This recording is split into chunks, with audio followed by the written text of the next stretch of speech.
those rising numbers, traditionally that would move the markets by more than it has today. So that's the only reason I'm a little bit skeptical about the market action today. Okay, thank you so very much to Bloomberg's Kriti Gupta. Great to have you here on the markets. And now it is time to go to Bloomberg Invest, as John Micklethwaite will be in conversation with Manny Roman of PIMCO. Earlier in June, where the long climb, and you quoted the Richmond Fed President Thomas Barkin, where the economy rode the elevator down, but will have to climb the stairs back up. Is that the way you look at the recovery at the moment, that it's going to take longer and not be as rapid as some people hope? It's correct. And I think there's a lot of things we know and there's a lot of things we don't know. But we expect real GDP to come back to the 2019 level by the end of 2021. And so there is going to be a lot of repair to be done in the system. There are sectors where the degree of predictability is very high in terms of what may happen. There are other sectors, retail, oil and gas, leisure, gaming, where there's a lot of things we don't know. As much as I would like to tell you that we can predict consumer behavior and how people are going to use anything from airlines to movie theater, we just don't know.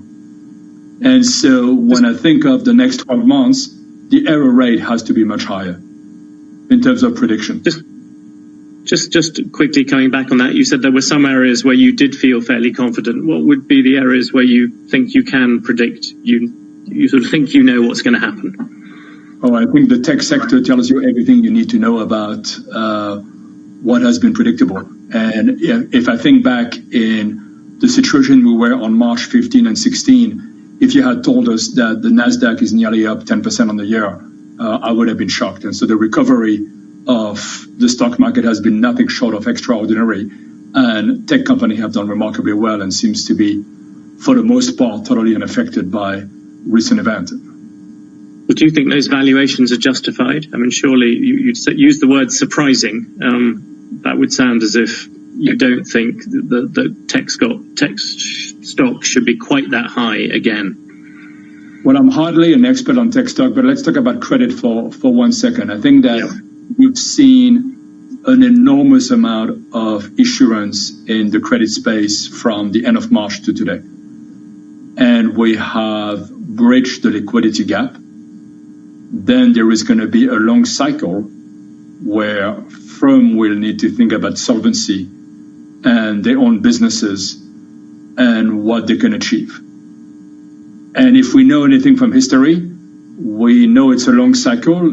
It's a cycle where there'll be repair to be done and where some sectors are going to be profoundly affected and will need restructuring. Just think of the airline sector. When are we going to see each other in the flesh, John? And I don't know that. I don't know whether it's 2 weeks away or whether it's 6 months away.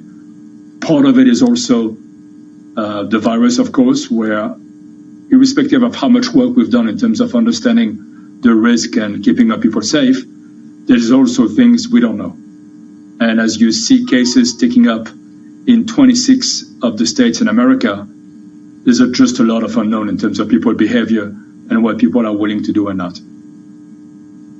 You see the best sort of risk-return balance in that. And the moment you have the Fed buying everything and supporting the markets, where do you see the best return, given what you've just said about credit? You said that you're worried about that. Well, I would just point out one thing, which I think is interesting. So if you look at the U.S. cycles, distress is a long cycle, and the ability to deploy capital to restructuring situation is actually the opportunity to deliver outsized returns. It takes time. You don't have to hurry, but it's something that we're focusing on.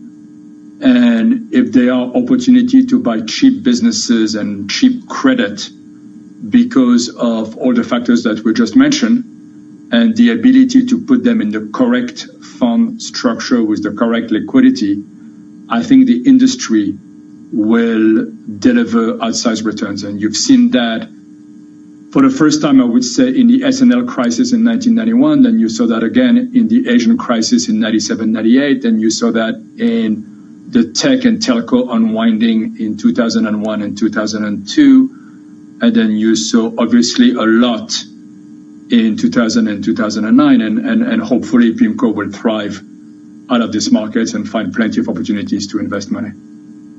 PIMCO is one of the famous winners from what happened in 2008 and 2009. Is there a particular area that you think will work for you in the same way as it did then? Then you avoided subprime and then you bought very well afterwards. Is there something that you particularly want to focus on this time? I think we bought very well, and all credit to Dan Iverson at the time, and I think there were a lot of sleepless nights. So I think one has to be incredibly humble in terms of where we go forward. But I think that there'll be plenty of opportunity in the sectors that I mentioned, which are being challenged, to buy cheap assets, and also for most of what we do to avoid risky sectors and actually be defensive in terms of making sure that we don't own things that break. But there are sectors that we feel quite positive. Think, for example, of the housing market. We think housing is in pretty good shape. So the whole mortgage market, if it provides opportunity, is actually pretty steady. We think that housing in the U.S. doesn't have enough supply, and that house prices, give or take, are reasonably stable, given what we know. Can I ask you about a particular thing, which is the role of central banks? There's a very good article in Foreign Affairs by our mutual friend Sebastian Mallaby called "The Age of Magical Money," and what it points out is that after the last financial crisis, the central bank stepped in and printed a vast amount of money. I think it's up to about $15 trillion. This time, they're already close to $10 trillion, and we've barely been through a year as opposed to a decade. How much does that impact your thinking? Surely at some time, people have got to unwrap that. Well, it of course impacts. It's a very good question. It's impacting us a lot, and we've seen what the ECB has done and how it has neutralized the risk of various countries. If we had this conversation 15 years ago, and we would have tried, you and I, to predict the spreads of Italian government bond, we would not have come remotely close to where they are today. And the other example... Can I come back at you about Italy? Because by coincidence, I was going to pry you on that. You look at Italy. Italy has got vast amounts of debt against GDP, well over 100%, 130%. It has got some problems in the financial system, and yet it is trading at minuscule spreads, not just above German bonds, but above zero. Does that make sense to you? Well, it makes sense in a mutualization system where the ECB is essentially buying a lot of the bonds and driving the price down. And it's no surprise. And I think that you can think of the ECB as a way to transfer credit risk from the best credit, in that case, Germany and the Netherlands, to weaker credit, and essentially having the ability to borrow and the ability to buy assets to level which are not equilibrium level, but level which are driven by a lot of purchase. And the one thing I would say is, for example, we think that the Italian banking sector is in good shape. So there are things in Italy which are working the right way. There's an industrial sector that will need to recover from post-COVID situation, but has a lot of good companies in the north of Italy and should be a very good exporter. So there are things working in Italy also. So I don't want to give you a bleak picture of what I think the Italian situation is. And hopefully there'll be more supply side reform in terms of competitiveness and in terms of company being able to grow the business. In America, to what extent do you feel as if you're betting against the Fed in a strange way? The Fed is sitting there and underwriting so much. Does that make it difficult for someone who is an active fund manager? You're not just buying an index. So we have this saying, John, we say don't bet against the Fed. And as far as we can tell, the Fed hasn't bought much. The Fed has signaled a total commitment to step in if need be. And you got to give them real credit because the world looks like a very different place from March 17. And they acted very swiftly and we needed it. And maybe the total crisis of liquidity we saw in the first 2 weeks of March was due to the fact that people were home. But I also think that it was due to an enormous amount of stress in the system, and something that no one had ever been confronted to, except for our colleagues working in Asia through the swine and the pig flu. And to much of their credit, they acted quite swiftly. How much they buy at the end, you can make a very decent argument that the signaling is actually more important than the actual amount that they buy. But once again, I don't want to understate the amount of restructuring that will need to happen in all of the various industry in terms of sizing up the business, sizing up leverage ratio, figuring out how much stock they can buy back, figuring out the headcount, figuring out outsourcing. I don't need to tell you, you will know that better than me, but we're going to be in the next 6 months in an election campaign. There'll be a lot of noise about China. So outsourcing is also going to be a big issue. We may see some inflation down the line. There's a lot of variables that come into the picture. When do you see inflation coming back? Does that come back just purely because there's been so much money either pumped into the system or implied, and the fact that asset prices are so high? And I think it's the labor market where you see at some point in time some inflation. It's, of course, linked to commodity, but I think Joachim Fels, who's a head economist, sees inflation coming back slowly to the 2.3, 2.4 level over the next couple of years. And I think that the days of the inflation that we grew up with are gone. So I don't want to sound anything but measure in terms of what we say about inflation. But it's something that we'll have to look at, and we don't think the Fed is going to raise rates for a very long time. And so the most likely scenario. What is the trigger? What is the trigger where you might see what numbers would you look for on inflation? What kind of early indicators would you look for? I think it would be a continuing number of data points where you would see inflation coming back, and the Fed has learned its lesson from hiking too fast in 2005 and 2008 and 18. The Fed would not be keen to create a temper tantrum, and we think they would be quite measured in terms of what they do. They would need to see real sign of inflation before they do anything. We've talked a great deal about the Fed and central banks, but governments have also been pumping money into the system. There's been a vast sort of surplus. How do you think that unwinds? Do you think that we're living in an age where governments are just going to borrow more money? Or do you think that this is something where there has to be a kind of reckoning? I think for the foreseeable future, you're going to see government with big balance sheet. One of the examples that we can think about is the Japanese example, where you have a very high leverage ratio at the government level, and where the government owns 50% of the JGB in circulation, and essentially rates which are equal to zero. And if you look at the Japanese example, it's certainly not the example you want, and it's certainly not the outcome that you want to see happen. So fiscal stimulus will be very important, and finding other solution than monetary practices. Do you see this as a time when reform will come to government in the West? You hope so. You hope so that Congress can think about the issues. I think the issue in terms of structural reform, tax code, mobility, all of these things really matter. And it's true for the US, it's of course true for Europe. And the competitiveness of Europe over the long run, and the fact that in a global market, we need to have European companies being competitive, which is not a given. And I think that will be addressed by supply side reform, not by anything else.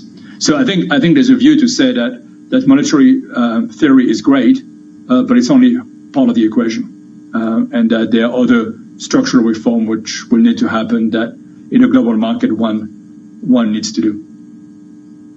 I know you study history a lot, Manny. If you look at history at the moment, you see the performance of what's happened in Asia in terms of the response to the coronavirus, and you look at the West and you see the numbers of mortality, the difference between what's happened in the United States and certainly Britain, where numbers, 400, 300 in America, 500, 600 in Britain of people dying per million. And then the numbers in Asia, places like South Korea and Taiwan, being as low as sort of 7 or 8. So many multiples better. Do you think that there has been a change in the way that you look at governments, that you now think of Asia as being somewhere which is better run? Well, I don't know whether better is the term, but what you've seen is much better outcome in Asia in terms of result. And you can look at the U.S. as a compact, and the compact was the way the U.S. was created, a series of states getting together and signing the union. And you see the difference of opinion in terms of what the right strategy is and what's the right of the people in terms of COVID and the ability to go to work and their own safety. And I think you see very different decision. The people of Singapore are happy to have a central planner make health decision which may actually impact the ability to go and take a walk in the street. The French people had to deal with the police checking a piece of paper explaining why they had to go to the supermarket. I think those practices in America would be much more difficult to enforce or to have people accepted. And I think you can see that as different views on what a contract between citizens and between the state can be. And one is not better than the other. It's just very different rights in terms of what you think the state should give you versus what your own personal liberties are. And you see that all the time in terms of privacy issues with social media, something that you intimately involved with. What does the state know and what does the state should know? And whether technology is a way also to help people dealing with COVID. I have no issue having Google know at every possible point in time where I am and whom I'm with, but I think you can make a reasonable argument against this, and that's the tension, I think. In terms of running PIMCO, you talked about people not changing their ways. You look at some people, CalPERS has come out talking about many more people working from home. You have UBS, I think this morning, saying a third of their workforce will work from home. How do you see PIMCO being changed by what's happened in the virus? Well, thank you for asking this. I think there are changes, and I think there will be things which will remain the same. I think of our primary duty is actually to deliver returns to investors, and for the investment side of PIMCO, I think that we will need most people to be back in the office with more distancing, with more training floors, with having safety as a number one priority. But, we joke with Dan Iverson. We say that markets are pretty much efficient, so it's always a challenge to deliver alpha, and we need all hands on deck. And that's going to be what we need to do over the foreseeable future. The speed will be quite different. So in Asia, we have 75% of the people back at work. As you said, the situation in Hong Kong and Singapore, and they had a very tough time, is fine. Europe will be at 50 in not too distant future. Newport Beach, where people can drive to work, and actually Southern California has been a good place to be, everything else being equal, is fine. I would have told you 2 weeks ago Texas was in pretty good shape, but we have a big office in Austin. But I look at the news flow like you, and I don't know whether Houston is only affected and whether Austin is going to be also a problem, and whether young people are going to be in the street and socialize more, and that's a problem for us. So question mark on Texas. And New York is a problem because public transport is the way people go to work. We have plenty of people living in Brooklyn and in New Jersey. They need to come to work, and we're going to need to find a way for them to come back safely. And when that happens and how we get that done is not simple. And I think the magic bullet is obviously a vaccine, and the fact that people feel comfortable that they can come and work without feeling that them and their family are being threatened. You mentioned this idea of trying to deliver alpha to try to do better. Do you think that the dynamic between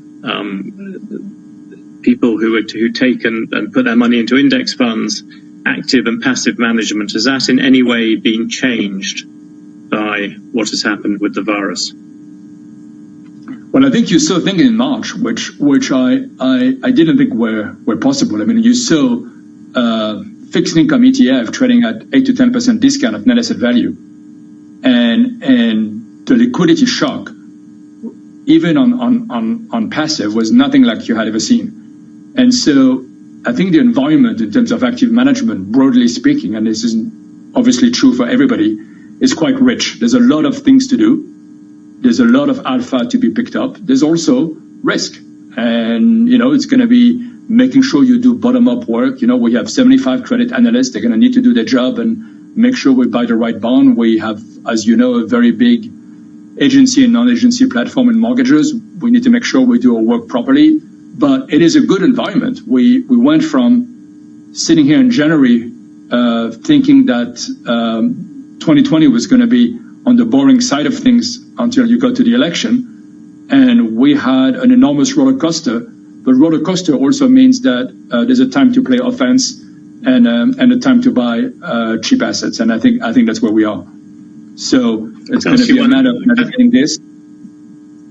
Sorry, John. So I was going to say, can I ask you one last thing about PIMCO itself? When you were back at Man, you were not afraid of doing sort of big mergers and acquisitions. Now you're at PIMCO. PIMCO's tended to do slightly smaller ones. If you have an industry that's changing for the reasons you've just said, is it going to be, do you see a period of consolidation in the fund management industry? And are you interested in buying?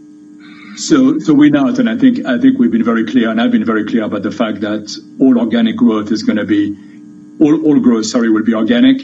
And yes, we may make small acquisition, but the reality is PIMCO will not change. And I think for us, focus is very essential. We're not trying to be all things to all people, and we have a strong culture. We have a strong investment culture, and it's much easier for us to add people than to buy people.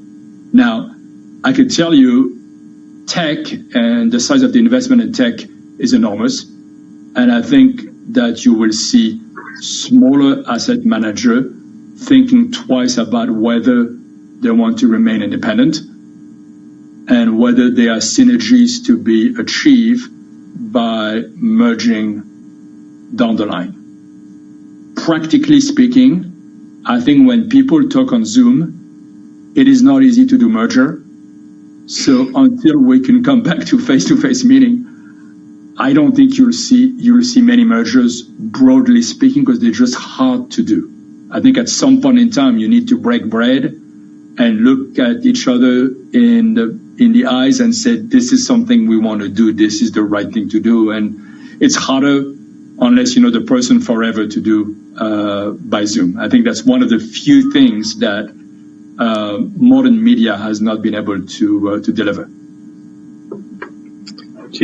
One last quick question to ask you about is globalization. You're a composite global figure. You're a Frenchman living in California, and all your life you have followed these markets all the way around the world. Do you now see them splitting up much more? I think there's an issue with China in terms of the next 6 months.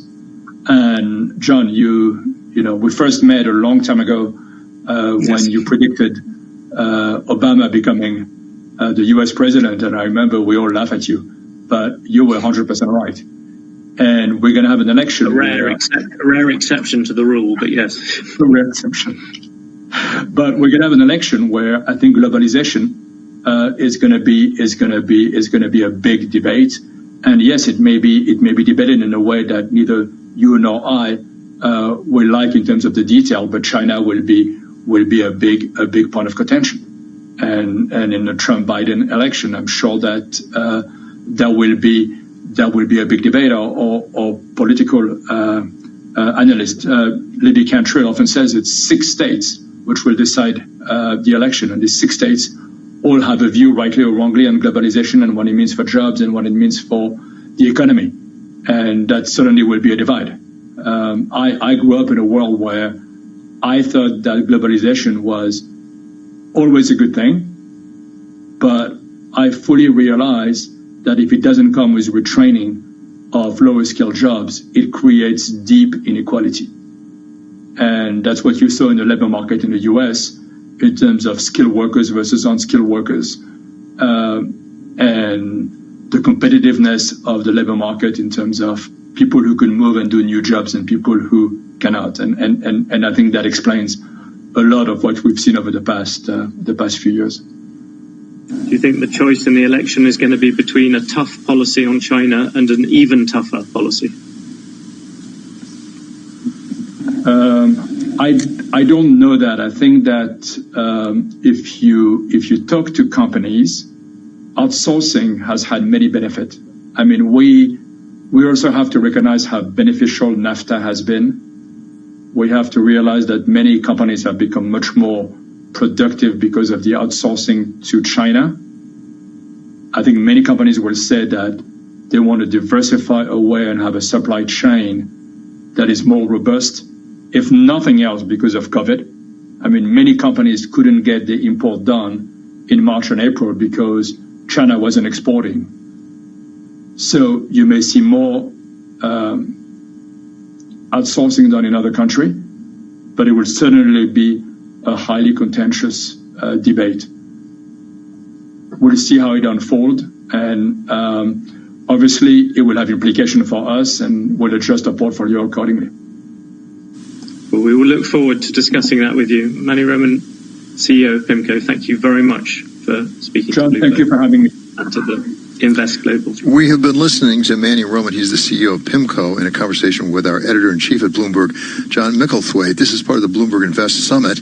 We'll be coming back to that in a few moments to hear from Q-Sung Lee. He's the Carlyle Group co-CEO. But in the meantime, it's time for a market check. And for that, we turn to Charlie Pellet. Hi, thank you very much, David Weston. We are at close to session highs right now. Stocks, in fact, are at the highest since June 10th. Amid a report, President Trump supports sending another round of checks to Americans. Also, data showed U.S. manufacturing nearing expansion. Oil is advancing. The dollar is retreating. Here's where we stand right now. The S&P 500 index session high up 34 at 3152, a gain of 1.1%. A 1% jump for the Dow up 261 points at 26,287. Nasdaq's up 158, up 1.6%. I'm Charlie Pellet. That's a Bloomberg Business Flash. Thank you so much to Charlie Pellet. We've been listening to Bloomberg Invest Virtual Summit. And next up is Q-Sung Lee. He is Carlyle Group co-CEO, and he's going to be in a conversation with my colleague, Alex Steele. Millions of dollars worth into the market in some capacity. Well, look, there's so much we don't know yet. I mean, there's a sharp bounce back because I do think the worst is over in terms of April being the low point. But a sharp bounce back does not by any stretch mean a V-shaped recovery. I mean, what we're seeing, we have such an enormous global platform. What we're seeing in China, for instance, and that's probably the best example of something that's close to a V-shaped recovery. Given consumer skittishness, given some of the factors involved in terms of changed behavior, et cetera, we're seeing the economy come back to about a 90% level organically. In the U.S., I think it's going to be a little bit more challenging. The restart is going in fits and starts. There's a lot we still don't know.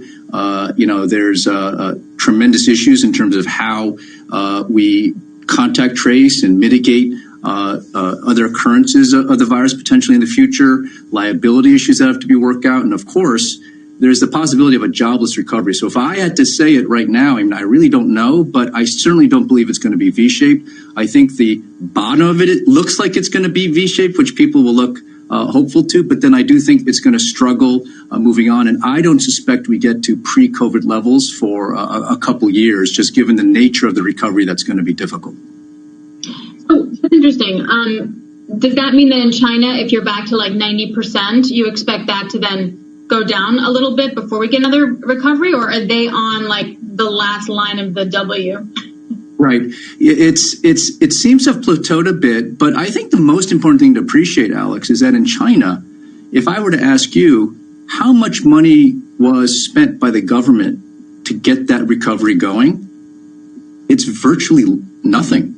So they manage their recovery on a very organic basis. Whereas if you look at Europe and the United States, tremendous amount of fiscal stimulus and sustenance was required, injecting it into the economy. So they have a lot of ammunition to go.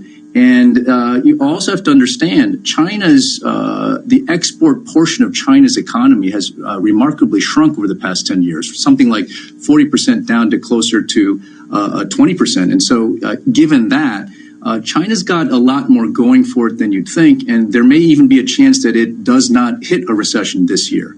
Unfortunately, I think the United States, we're going to have a little bit more fits and starts. I do think the resiliency of our economy is such that we'll power through this, but it's not going to be a classic V-shape. I would be more in the kind of check mark shape with some squiggly lines along the way, as the second part of that V is a little bit lesser dramatically sloped and more jagged.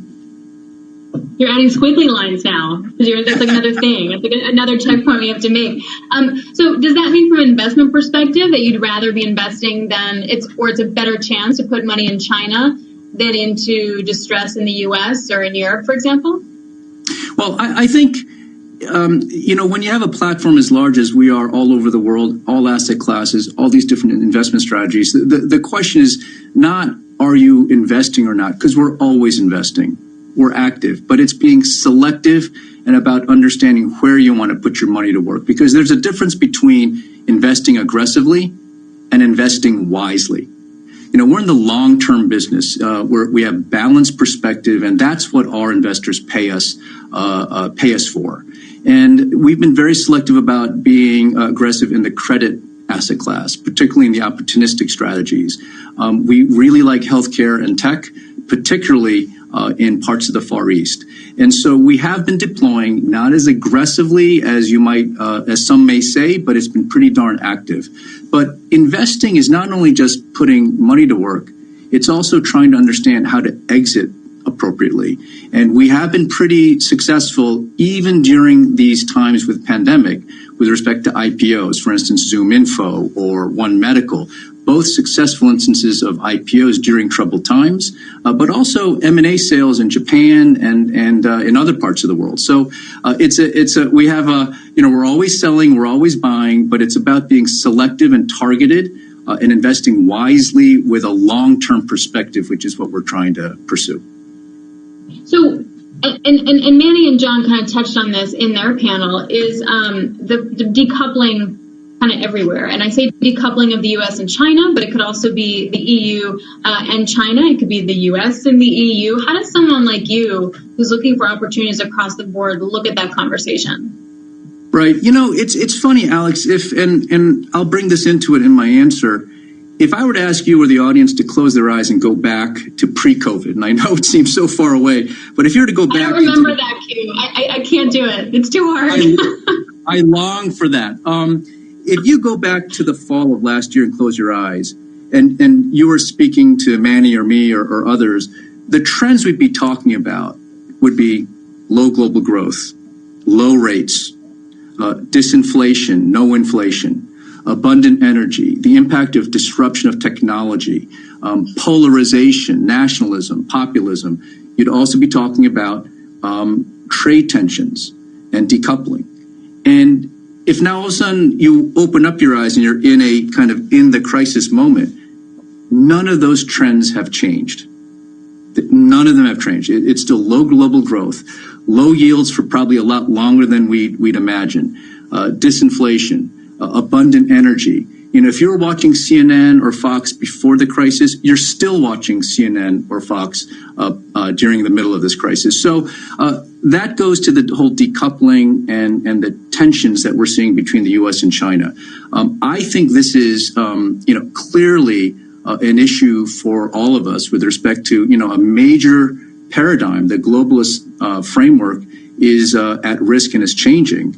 I do think this is something which is not going to be for the better. We're all better off if the two largest economies in the world, these two large ecosystems, can figure out how to constructively engage to the mutual benefit of both in the world. But clearly, there are issues right now with respect to that relationship that our leaders need to resolve moving forward. Then, in terms of, say, investments here in the U.S. to capitalize off of that, where are the opportunities? I mean, if we're going to reshore some manufacturing or building, is it warehousing, is it inventory? Like, where are the good opportunities for you? Well, in terms of sectors, we like, obviously, it's simple to say healthcare and technology. If you're looking for growth longer term, you can't help but to think there aren't great opportunities in the Far East. But I like to talk about the 5 C's, the cloud, e-commerce, cyber, cashless, and collaboration. And those are all trends that are picking up. And irrespective of what industry you're in, if you can pick up on any of those trends, I think you've got an interesting business model.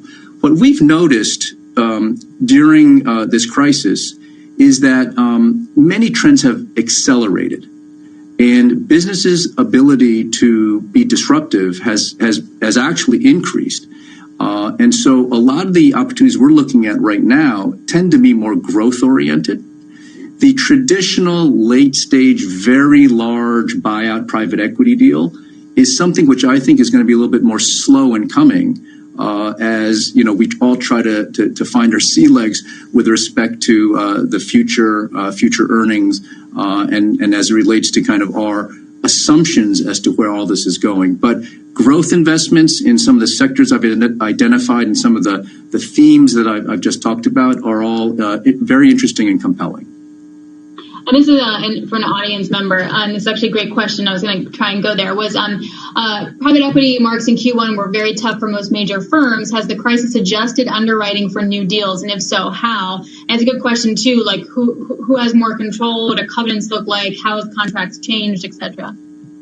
Yeah, buyers mark to market faster than sellers. And so I think just transacting in terms of the traditional private equity deals are just going to get harder, which is why I think you're seeing volumes fall. With respect to investment return requirements, it all really depends. I mean, for very, very stable, safe companies, resilient companies, in many instances, we might be willing to pay even more for those types of companies now than we otherwise would have, because it's just been proven that they can get through a crisis like this, navigate through, and continue to grow. Those are very, very valuable companies. What I'm seeing happening is almost a bifurcation into the haves and the have-nots. It very well may be that certain types of companies and business models actually command higher multiples, where we're willing to pay higher prices, maybe accept lower rates of return for those companies versus the have-nots.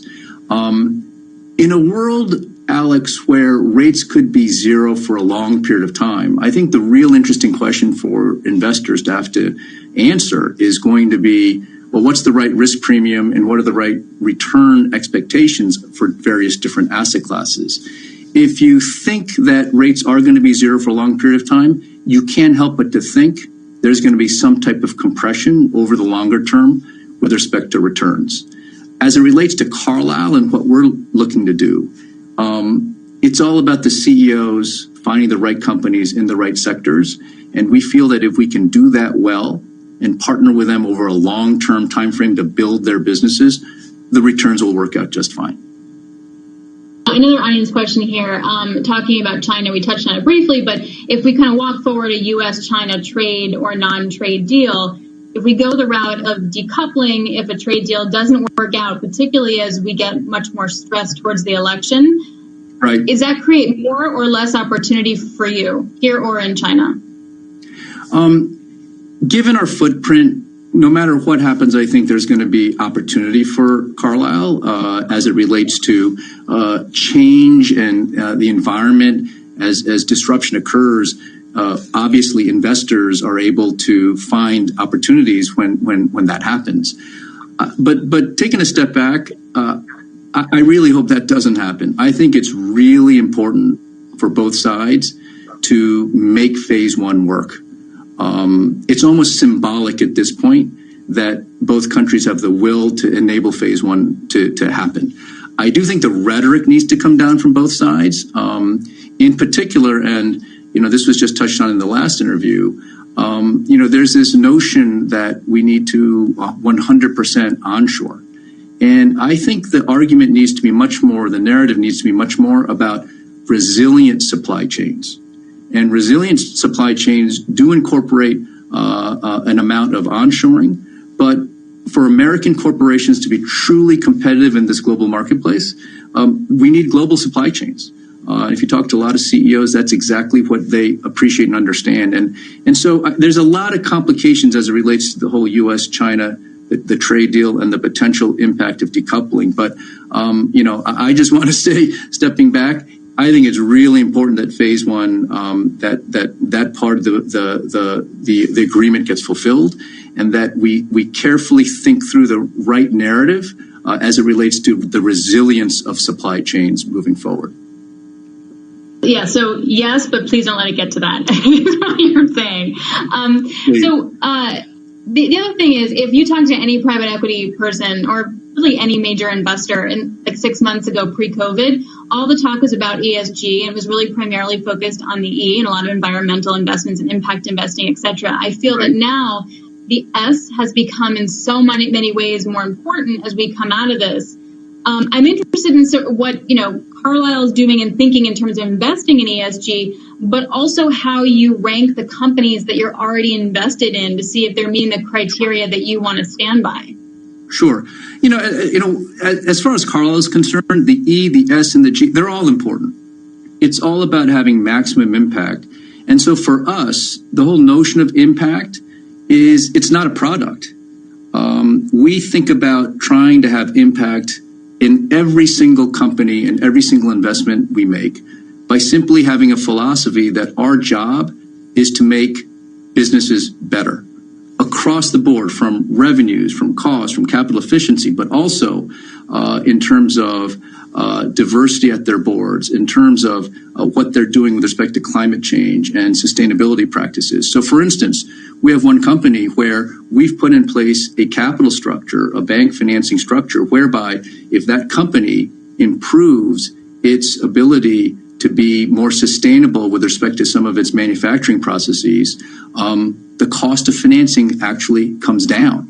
So the banks have motivated us and motivated this company to continually improve on its sustainability practices. And if that happens, the cost of its debt actually falls. So there are lots of different ways that we are trying to push our way of thinking into our investing processes. But, it's an integrated mindset. It's not a product. It's a mindset of just appreciating that our job is to have positive impact. Our job is to drive a total value creation. And the only way to do that is to adopt a mentality of let's make businesses better. And it's all aspects of ESG that's required to do that. So in a rudimentary sense, if you were already invested in a company that had no minorities on their board, would you now go to them and say, you got to get one on your board in 3 months or else I'm dumping my investment, even if the company did have good free cash flow and was a solid company? Sure. So, Alex, this is a really important topic and something that we've actually been working on for many, many, many years. A handful of years ago, we implemented a policy that in all the companies we control, we wanted at least 2 directors with diverse backgrounds on their board. And, we've made tremendous progress in the U.S. Close to 90% of our controlled companies now have at least 2 directors with diverse background. And we're now in the process of upping that even higher. And so this is not something we've just started or we're going to do in the future. We've already been doing this, but we have more work to do to continue to drive improvement in this area. And let me just address why this is so important for us. Diversity and diversity of background, diversity of experiences is exceptionally important in a business like ours because we are in the judgment business. We're in the decision-making business. And in today's complex world, you want as many different viewpoints, perspectives, and you want the benefit of those diverse experience and insights helping you make those judgments. And our experiences having diverse boards, having diverse leadership really enables us to make better decisions. And if we can do that, the superior judgment results in better investment results, which obviously inures to the benefit of our clients. So this is a really important topic for us, not because it's a statistic or it's the theme of the day. It's at the very essence and core of what we do, which is to make great investment decisions on behalf of our clients.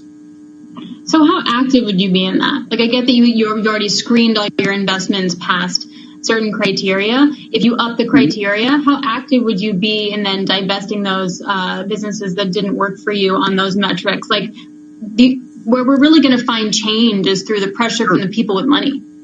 Sure. So we no deal can get done at Carlyle without, from the very beginning, ESG screens, and that's part of our whole investment process. In fact, no deal can even come to the investment committee at Carlyle without a thorough check on all of these topics. So it's integrated from the very beginning of our investment process. And it's not, it's an entire team, an entire function we have globally at Carlyle.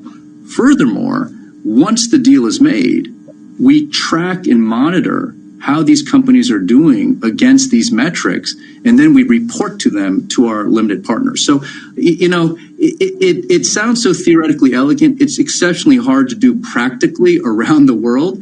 In Europe, I think we're more ahead than in other regions of the world, but we are certainly trying our best to figure out how we import and export our best practices across the firm. Because this is important. It like I said, this helps to drive our investment return and our ability to drive value. But it has to be from the very beginning all the way to the end. It can't be something that you just all of a sudden say, "Oh, okay, we got to check that box. Let me just go get that analysis done." That's just not the way we think about it at Carlyle. Okay, sure. I'm at home, and maybe are you at home or are you in the office? I'm now at home. Yes, I am. You're at home. So can you tell me what Carlyle's doing at bringing people back to work? I mean, I know we want everyone to be safe, but is there a world where like half your staff works from home all the time? Right. So really quickly, we have 32 offices. We have our Far East offices are up and running. India is shut right now. Continental Europe is up and running. London, New York, and DC are still closed. We're targeting a September date for a reopen with those offices. This has been very challenging, but I'm really proud of how Carlyle has come together. We have adapted to this remote work environment incredibly well. Just so you know, Alex, I tracked this over 120,000 Zoom calls just in the past 3 months, and we haven't missed a beat. My view, however, is that you're all better off, everybody in the office. You're almost better off everybody not in the office. And the worst is if you have kind of a half and half hybrid where some people are in and some people are out. And so obviously we're focused intensely on the safety and the well-being of our employees. We're carefully thinking through what the ramifications are of how we get them to work. But, I'd be remiss if I didn't say, Alex, that I think while video technology and video collaboration has enabled all of us to keep our businesses going. It's enabled us to sustain what we do. I do think this erodes company culture and this erodes a company's ability to be effective over the longer term. So the leadership team at Carlyle is very focused on, as soon as it's safe, making sure we can get all of our employees back so that we can continue to work together and really develop the relationships internally that's required to keep our culture vibrant so that we can continue to compete while moving forward. 1,200 Zoom calls or something? That's insane. That's not good for anyone's health. You know as well as I do, it just wears on you, right? These calls just wear on you over time. Totally. All right, Q, thanks a lot. It was really great to chat with you. I appreciate all the insight. Q-Sung Lee joining us from the Carlyle Group. And up next, we're going to hear from a few of our Bloomberg intelligence analysts now on what they are seeing in the global rates and credit markets. We have been listening to Bloomberg Invest Summit, done virtually, of course. That was Alex Steele, our colleague, in a conversation with Q-Song Lee. He's the co-CEO of the Carlyle Group. Before that, we heard our editor-in-chief, John Micklethwaite, in a discussion with Manny Roman, the CEO of PIMCO. And they had somewhat different things to cover. On the one hand, Manny Roman talked about the role of the Fed, its signaling and what it's done for the marketplace, what sectors were particularly risky and which were defensive. Q-Song Lee, of course, talked about private equity and possible deals. They both, though, talked about the nature of the recovery, both agreeing it's going to take a while to get back and it's going to be not a straight line. And also tended to agree that we need to get everybody back to work sooner or later because there really is something that we lose when we're not together. We lose something in corporate culture and it's harder to do deals. So that's coming from the Bloomberg Invest Summit. That will do it for Balance of Power for today on Bloomberg Radio. I'm David Weston. Thanks so much for being here. Bloomberg Daybreak 8. What if the world listened more? Maybe it could become a better place. Because when we really listen, we start to notice things that don't sound quite right. They might not seem obvious at first, but listen closely and they stand out like a sore plum. And the more we listen, the more we learn. Our ears help us find better solutions. And things can change from this to something a little more like this. The new Honda Jazz is a hybrid. Honda, the power of dreams. It could be a first-timer or a long-timer or a once-in-a-whiler. It could be a little or a lot. It could be the ticket under your fridge magnet. It could be someone with your first name and last and middle. It could be you. This Wednesday's Lotto jackpot is over £12 million, and it must be won. Or thousands of you will win a share of the jackpot. Play online or on the app. Lotto from the National Lottery. Your numbers make amazing happen. Estimated jackpot. Rules and procedures apply. Players must be 16 or over. This is a message from the government about the next stage of controlling coronavirus with NHS Test and Trace. To protect your friends and family, testing and tracing must become a new way of life. If you have symptoms, you need to get a test immediately. Don't leave home for any other reason. If you test positive, we will contact you to trace people who you might have infected. From now on, if you're told you've been exposed to an infected person, you must self-isolate for 14 days. Play your part and do the right thing so we can safely return to a more normal life. Go to nhs.uk or call 119. Stay alert. Control the virus. Save lives. 24 hours a day at Bloomberg.com, on the Bloomberg Business app, and on Quick Take by Bloomberg. This is Bloomberg Radio. This is Bloomberg Business Week. Insight from the reporters and editors who bring you America's most trusted business magazine. Plus, global business, finance, and tech news as it happens. Bloomberg Business Week with Carol Masser and Jason Kelly on Bloomberg Radio. Live from New York and from New Jersey, welcome to Bloomberg Business Week. It is Tuesday, June 22nd, 2020, and it's an interesting day because we have a lot going on in terms of some of the flow. We have kind of one step back, then one step forward for stocks as initial worries over trade were walked back and as another round of stimulus checks to Americans walked forward. Add it all up, we've got stocks at their highs, rallying once again. So a lot to cover over the next few hours. Let's kick it off with a check on the markets. Here is Charlie Pellet. Hi, thank you very much, Carol Masser. Happy Tuesday. Higher across the board, as you mentioned. Do want to begin, though, with a headline out of Texas. Houston area COVID ICU beds will hit capacity in 11 days. Stocks continue to advance. The Dow, the S&P, NASDAQ, all higher. In fact, we're now at the highest since June 10th. On speculation, Congress will seek additional stimulus to combat the economic effects of the pandemic. Also, we got data this morning showing U.S. manufacturing neared expansion. Here's where we stand. S&P 500 index up 30 points, up by 1%. The Dow up 221, up by 0.8%. NASDAQ keeps on going, up another 143 points, 10,199, up 1.4%. So far this year, NASDAQ is up by 13.7%. 10-year yield 0.70%. Crude is down 1.6%, 40.08 a barrel. Gold up 0.7%, 17.66 the ounce. I'm Charlie Pellet. That is a Bloomberg Business Flash. All right, Charlie, thank you so much. You're listening to Bloomberg Business Week. Carol Masser, I'm working from home. Jason Kelly back in our Bloomberg Interactive Brokers studio. And we do want to take a look a little bit deeper into the market trade today because it has been a very interesting day so far. As I mentioned, kind of a step back, a step forward, some nervousness initially before the opening of trade, before the opening of Wall Street trading, concerns over U.S.-China trade policy once again. And then we started to hear some conversations coming from the nation's capital about potentially another round of stimulus checks to Americans. So add it all up, and you can see investors with a risk-on trade. Let's bring in our Bloomberg Stocks columnist, Dave Wilson, to talk a little bit more about the trading trends. And, here we are, Dave, once again, a pretty significant rally. Absolutely, and it looks kind of familiar because I was checking out the 11 main industry groups in the S&P 500 earlier in the day, and the technology stocks were basically kind of moving with the market. And so now you look again and you see they're the best performers out of those 11 main groups. And on the other hand, you've got the interest rate sensitive areas of the market, utilities and real estate lower. In fact, they're the only two groups out of the 11 that are down at this point.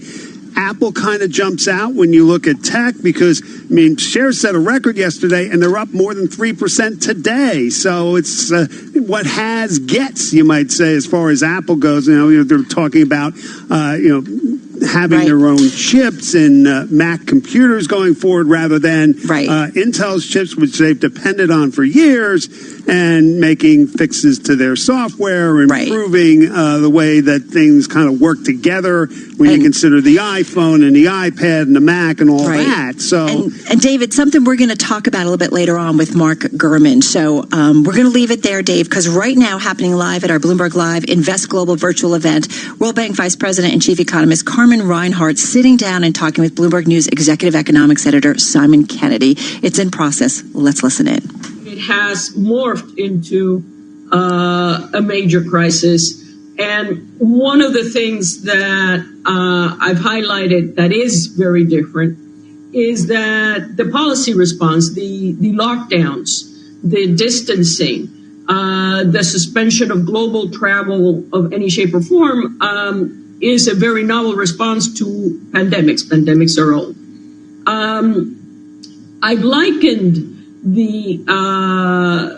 and this is relevant to the World Bank response, I've likened the crisis more to the 30s than to the global financial crisis of 2008, 2009. And the reason for likening it more to the 30s, despite the fact that the macro policy response across countries has been very different from what we saw in the 30s. But the reason for making it more akin to the 30s is that this is truly a global financial crisis. 2008, 2009 was a crisis, a banking financial crisis in 11 advanced economies. The emerging markets were hit in 2008, 2009, but rebounded very sharply. China was growing double digits. Commodity markets were very strong.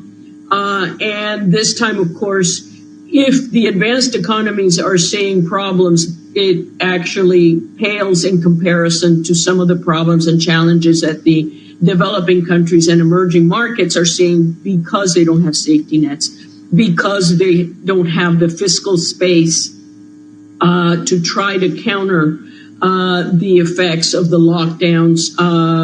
And so, the issue of how do you support countries in which revenue has collapsed.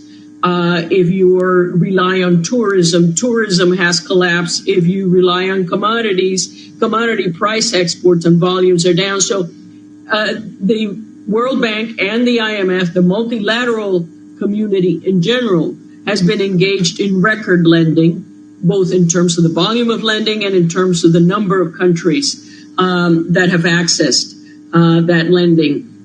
And one very important feature that distinguishes this lending wave, if you will, by the multilaterals, by the World Bank, by the IMF, is the speed with which it has been decided on, moved upon, and reached reach their destinations for countries to be enabled to counter all the very many dimensions of the adverse shock they're facing. Because, as I said, this crisis, the manifestations it has taken, it's not just a health crisis in some regions, in some areas of sub-Saharan Africa. You're also facing food crises situations in cases in the Caribbean, in which you have a overwhelming dependency on tourism. The situation is very different, but nonetheless very acute. So there's a diversity of very serious problems, and so the response is, up to the moment, has been based on providing the speediest relief. And what more can be done now that speedy relief has been put in place? What more can be done? Well, on May 1st, the G20 also agreed to an initiative that would suspend debt servicing for the poorest countries, the IDA countries. And the kind of savings potentially would be freed up resources that were being used to service the debt, to be used to support the anti-COVID response. And so far, the participation has been predominantly an official one. That is to say, despite very early efforts, and our president, David Malpass, has been making, repeated rounds to get the private sector on board. So far, the participation on the temporary suspension of debt servicing has been limited to the official creditors. But what more can be done? I think an important one is also some debt relief from the private creditors, which has yet not been forthcoming. Now, beyond that, what can be done is complicated, right? Because what we've seen in the U.S., what we've seen in Europe, and in some of the major central banks is undertake unprecedented policy actions to provide liquidity, to provide support to banks that have loans that have been compromised by the output collapse and the surge in unemployment, to provide support to high-yield corporates. The international community doesn't have that kind of firepower. The IMF or the World Bank have that can't print dollars. You don't have the ability to act as forcefully as we've seen in the Federal Reserve. So I think going forward, revisiting the issue of expanding the capacity of multilaterals to continue to provide assistance, especially in a scenario where the COVID pandemic is not dealt with more definitively, i.e. a vaccine that is widely accessible globally. In that eventuality, that's an issue that's ahead of us. And what's at stake here if the private sector doesn't join the relief efforts that the sovereign sector has? Is that a challenge to the recovery eventually? Many things are at stake. There is the issue and the medical front that support lost incomes. So there's that enormous tension.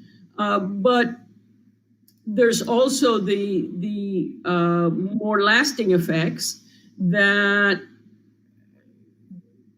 if the impact of the pandemic is made deeper by not having resources to cope with it, the scars and lasting damage done to countries facing that situation is that much deeper and longer. So basically, what we're saying is, this, in my view, and I think markets are certainly have a more optimistic or upbeat tick than I do. This is not. I think there's a real danger of confusing rebound with recovery. That we're seeing a lot of things rebound, and that's taken as a sign that we're on the path to recovery. I think true recovery means you're at least as well off as you were before the crisis started, and I think we are a long way off that in the U.S. and even much more so in the developing world in varying degrees. There's a lot of heterogeneity when one talks about the developing world. But importantly, what I'm saying is lack of resources now, whether it's coming from in the form of temporarily suspending debt service, or whether it's coming from access to new lending. Lack of resources now could mean that the impacts of COVID are much longer lived, that the recovery is weaker, it takes longer, and therefore, I think it would be wise over the long haul for investors to take into account that how long the damage lasts, how deep it is, also importantly is affected by the tools they have on hand. These countries have on hand today. And what role of China? China obviously plays an outsized role in this than it did in previous decades. How important is it that China carries through as a member of the G20? How confident are you that it will carry through on its commitments there and perhaps elsewhere on the debt relief front? It's extremely important. It's extremely important because if you look at the last 20 years, China's spectacular rise in global trade is well known, well documented. But I think one area that has received far less attention is that over the last 20 years, China became the biggest lender to developing countries, especially in the low-income spectrum. And so China is a bigger creditor than the rest of the G19 combined. So if you don't get China on board in a debt in DSSI, in the suspension of payments, the relief would be infinitely smaller, would be of much more limited scope. To date, the signaling and the movement has been towards having truly a G20 initiative, that is participation of the G20 governments. So one scenario that the other G19 countries would want to avoid is we're providing debt forgiveness, but it's idea that it's debt forgiveness to be used for managing the crisis rather than for servicing either the debt of China or the debt of the private sector. Neither of those alternatives are certainly what was in the minds of the policymakers when they sat around and decided let's provide some debt relief. You don't want it. You want it to have impact towards the goals of crisis management. What is your overall forecast for the world economy now? Now you've inherited this great job. Just before you joined, the World Bank was predicting a global contraction of 5.2% this year, the worst performance in emerging markets and developing nations since 1960. Are the seeds being planted for a fuller recovery, or are you concerned that we're going to see a drawn out period of very sluggish growth worldwide? So first of all, I think one thing we have to have very, very clear is the degree of uncertainty that surrounds any point estimate on anything. I mean, earlier this year, the World Trade Organization came out and said during 2020, global world trade would decline anywhere between 13% and 32%. That's a rather broad band. And I think it's very indicative. This is not a criticism of them. It's very indicative of the degree of uncertainty that we have at the moment. And the degree of uncertainty is that very much of what we're seeing in economic activity is driven by something, i.e. the path of COVID, of which our capacity to predict whether the first wave will take very long to overcome. Certainly in the U.S., the persistence of the first wave is been significant.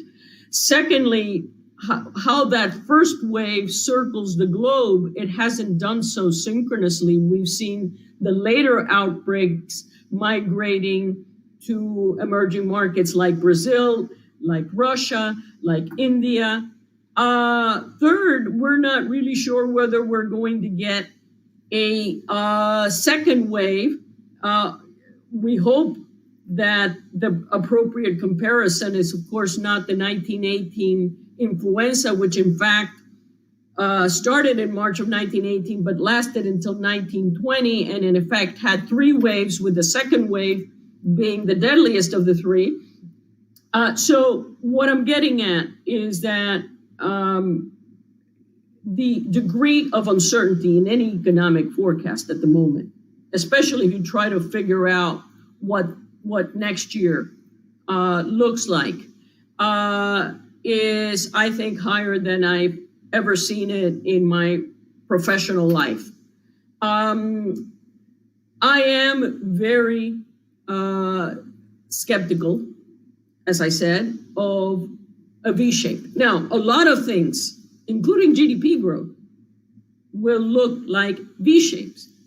But if you look at individuals' incomes, per capita income, I don't think you're going to get anything like a V-shape to that. I think it will take us some years to get back to our pre-crisis level of income. In work that I did with Ken Rogoff, looking at the worst crises, and I say crises because they did not involve pandemics, but they involved a combination of banking, currency, debt crises. Getting out of those debt crises and getting back to the pre-crisis level of income, on average, took about 8 years. So, that's perhaps we can do better. And the U.S., for example, given its capacity to respond, as it continues to do, I think the capacity to respond on the monetary and fiscal is not easy to replicate in other countries, that the damage indeed will be with us for some time. So this is a long-winded way of saying that even as the indicators snap back, don't confuse rebound with recovery. I don't think the recovery is going to be forthcoming over the very near term. One question from the audience: how will COVID-19 affect the terms for emerging market countries to refinance their maturing commercial sovereign debt over the short to medium term? Okay, that's an excellent question. Let me say that one of the striking features is after, of course, the panic in March and so on, when the liquidity crunch hit the hardest and the big element of surprise was very much with us. Emerging markets saw a reversal in capital flows in a matter of 4 weeks. In a matter of 4 weeks, around the late March, they saw a reversal in capital flows, in which in the 2008-2009 crisis had taken a year to unwind. So I think one element, but we're not there now, because the very significant provision of liquidity by the Federal Reserve has changed the landscape for debt issuance for emerging markets. I think what is helping emerging markets at the moment is, once again, we move into zero interest rates. The search for yield is usually alive and well. However, I think one has to keep in mind that the longer the economic downturn lasts, I think the willingness on the part of investors to take more risk on the emerging market side will be mitigated by two factors. Emerging markets, unlike corporates, don't have a support network in the terms of a facility by the Federal Reserve that purchases corporates. There is no such facility for purchases of EM debt. So that network of support is not there. Secondly, the longer this crisis lasts, the more of the real balance sheet damage that we will see in emerging markets. With debt ratios looking worse, with government revenues impacted for a longer haul. And the synthesis of this, we've seen already record number of sovereign credit rating downgrades. And so, to make a long story short, I think that while, the ample liquidity, the low rate environment, continues to provide EMs with, the lure of high coupons, I think as the crisis, as the recovery process gets delayed, I think the risk considerations are worsening for emerging markets as a class. I think, one has to, of course, there's enormous degree of differentiation. We can't really, this is a generalization, but I think, as I said, the issue of the, worsening credit ratings,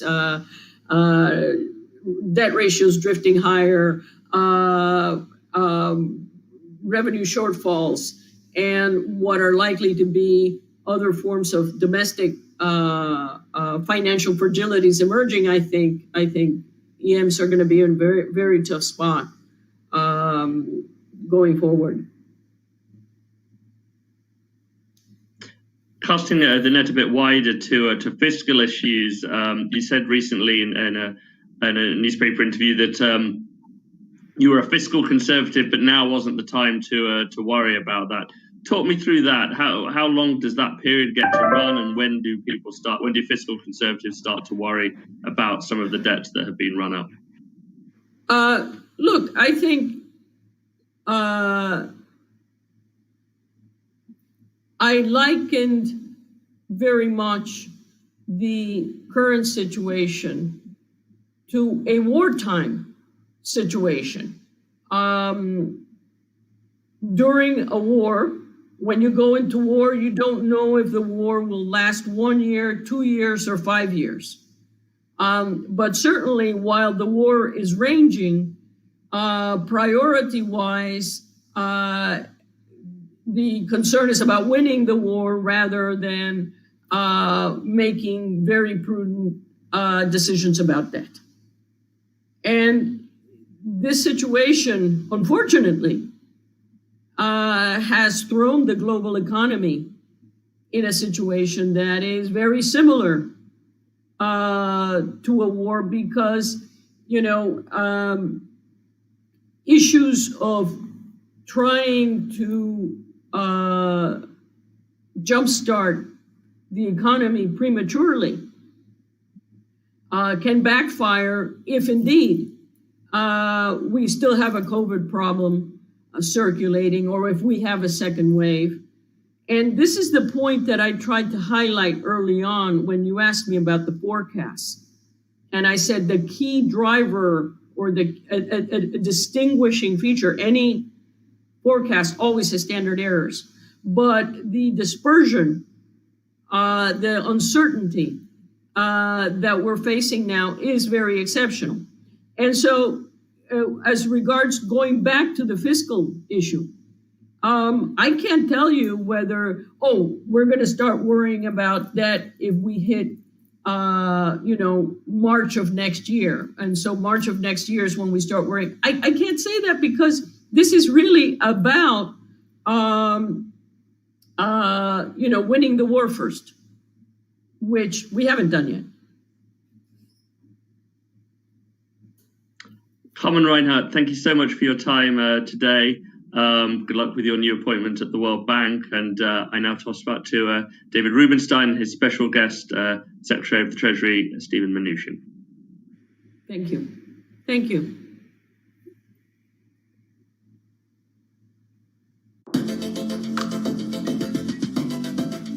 Hi, I'm Hugh Worthington. I cover European rates and government bond research at Bloomberg. And I have done since October 2018, and I'm going to talk a little bit about the European government's response to the coronavirus crisis.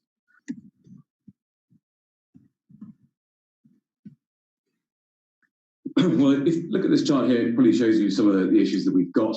The response to the crisis is very similar in Europe as it has been elsewhere. There's been an enormous cost of funding the various programs that are being put in place to fund the recovery from the virus and the response to it. So net debt issuance in Europe has gone from something like 170 to 200 billion euros expected at the start of the year to around €1 trillion currently. And that's going to be taken down by somebody now. In the past, the ECB has not been keen to engage in QE early on when we had crises. And in March, the ECB almost dropped the ball again. They said they were not here to close spreads. And we saw very quickly a very rapid deterioration in funding conditions for Italy and Spain in particular, to the extent that people were probably getting concerned about their ability to fund their response to the crisis. So the response was very quickly. They came in with a new QE program this time, the Pandemic Emergency Program, 750 billion euros at first, and then more latterly raised to 1.35 trillion euros. Now that basically means that the net issuance has been taken down completely for this year. And in fact, the funding situation as we are now, in the second half of the year, about 300 billion euros of bonds will need to be sold to the QE program. So the funding conditions look pretty good for this year. But the ability to depress yields is very key. The credit rating agencies are very, very aware of the fact that a lot of countries, in particular Italy, debt burden is going through the roof and not probably sustainable in terms of keeping it within an investment grade rating. And then we can get concerned about things like what might happen in terms of forced liquidations by foreigners in particular. So for now, I think things look okay. But the concern, as I say, is much longer term, that next year when the QE falls away and those debt burdens have gone up and up and up, the rating agencies may well look to start to act again, and you could see pressure on those yields. Now, there's a response hopefully put in place that the signs that there's been some better EU-wide approach to the crisis, but it's not debt mutualization. There are some grants, but they're very small and they're taking a long time to come through, about 4 or 5 billion next year. So it may well be that the burden is going to stay very much on the ECB, and they are going to have to do more and possibly faster, and the support will have to stay in place throughout the whole of next year to keep yields and spreads under control here. And that's all for us. Thank you very much. Over the last 30 years, I've managed through a number of crises myself, but nothing I've ever seen has ever been quite like the crisis we have now. I want to talk to CEOs and see how they're living through this crisis. Who is going to really manage their company in a way that people will remember it? That's what I want to know. This is Leadership Live. I think there's a high probability that several vaccines will make it to the finish line. It could be as early as the end of the year or early next year.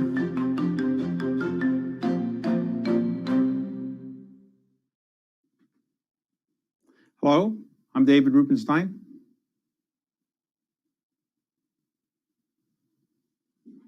Hello, I'm David Rubenstein. I'm very pleased today to have as our special guest the Secretary of Treasury, Steve Mnuchin. Mr. Secretary, thank you very much for giving us your time.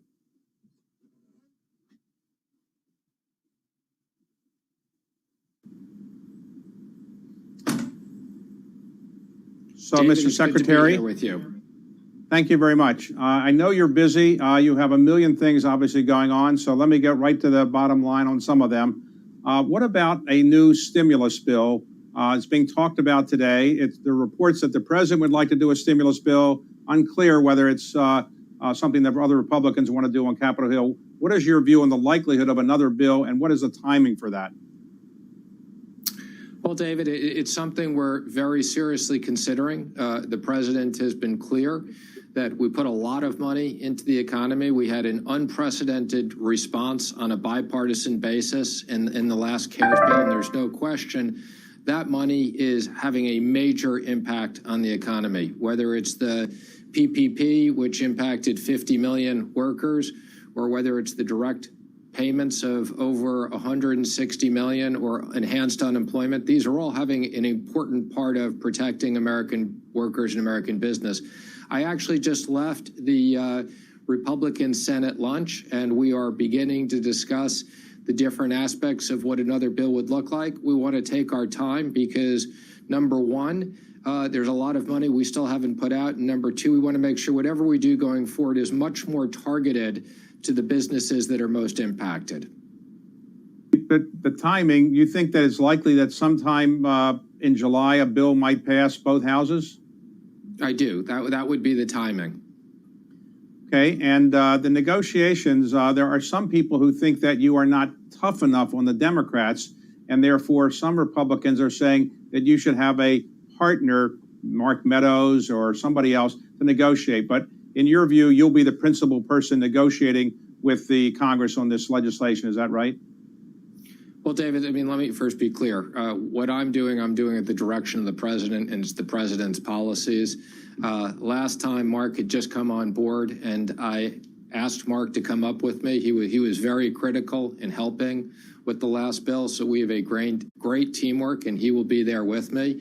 But let me just say, I'm very proud of the fact that the last two bills were 96-0 and 100-0. So this isn't a question of being tough enough or not being tough enough. We had unprecedented bipartisan support at a time when it was critical to get money into the economy and to help American workers. The parts that are the various bills that have passed so far, which do you think has been the most effective so far? The PPP, the unemployment insurance, the other loan programs, which are you think is working the best so far? Well, David, as you know, because you've lived through other financial times, this is a very, very different situation than we've ever seen before. This is the first time that we've shut down the entire U.S. economy because of a virus, and we had to have a different approach. And the reason I mean a different approach was it was very important to get money into the economy quickly. Things that took 4 or 5 or 6 months, even if they in the long term worked better, would not have been effective. So we needed to have a range of tools. And if you look at the CARES Act, there were different tools that we used to put massive amounts of money into the economy.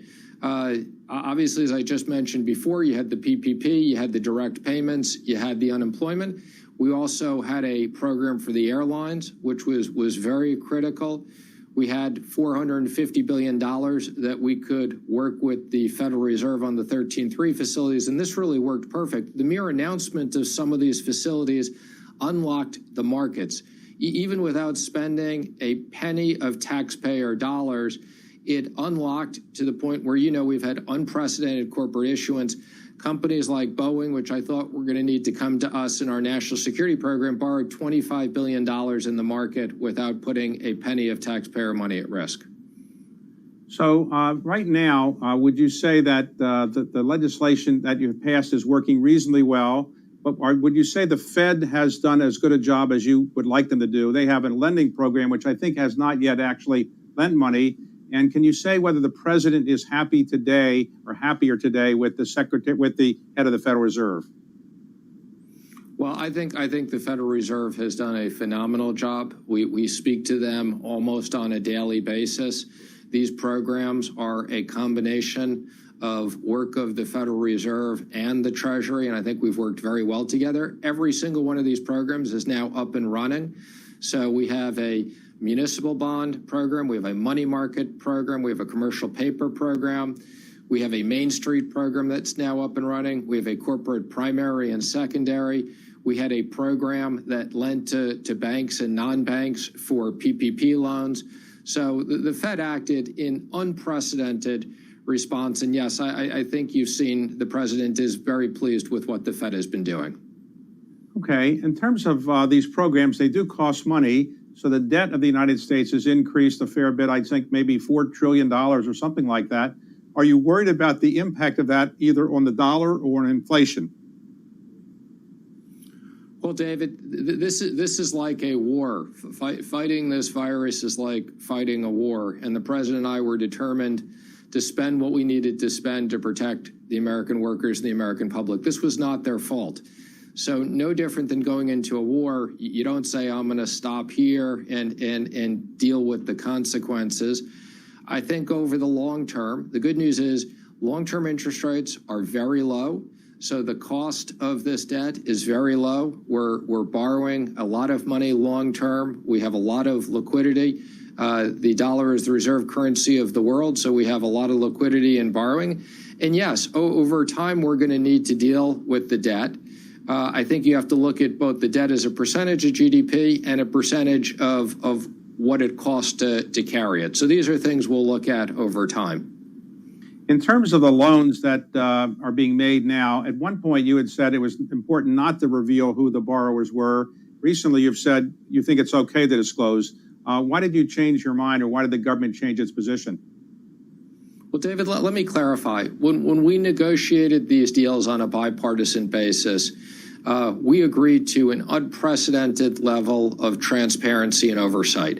And we didn't need to do this, but we agreed within the Federal Reserve programs and within the programs coming from the Treasury, discussed the specific, they are transparent. The issue here was you had businesses that took loans based upon their payroll.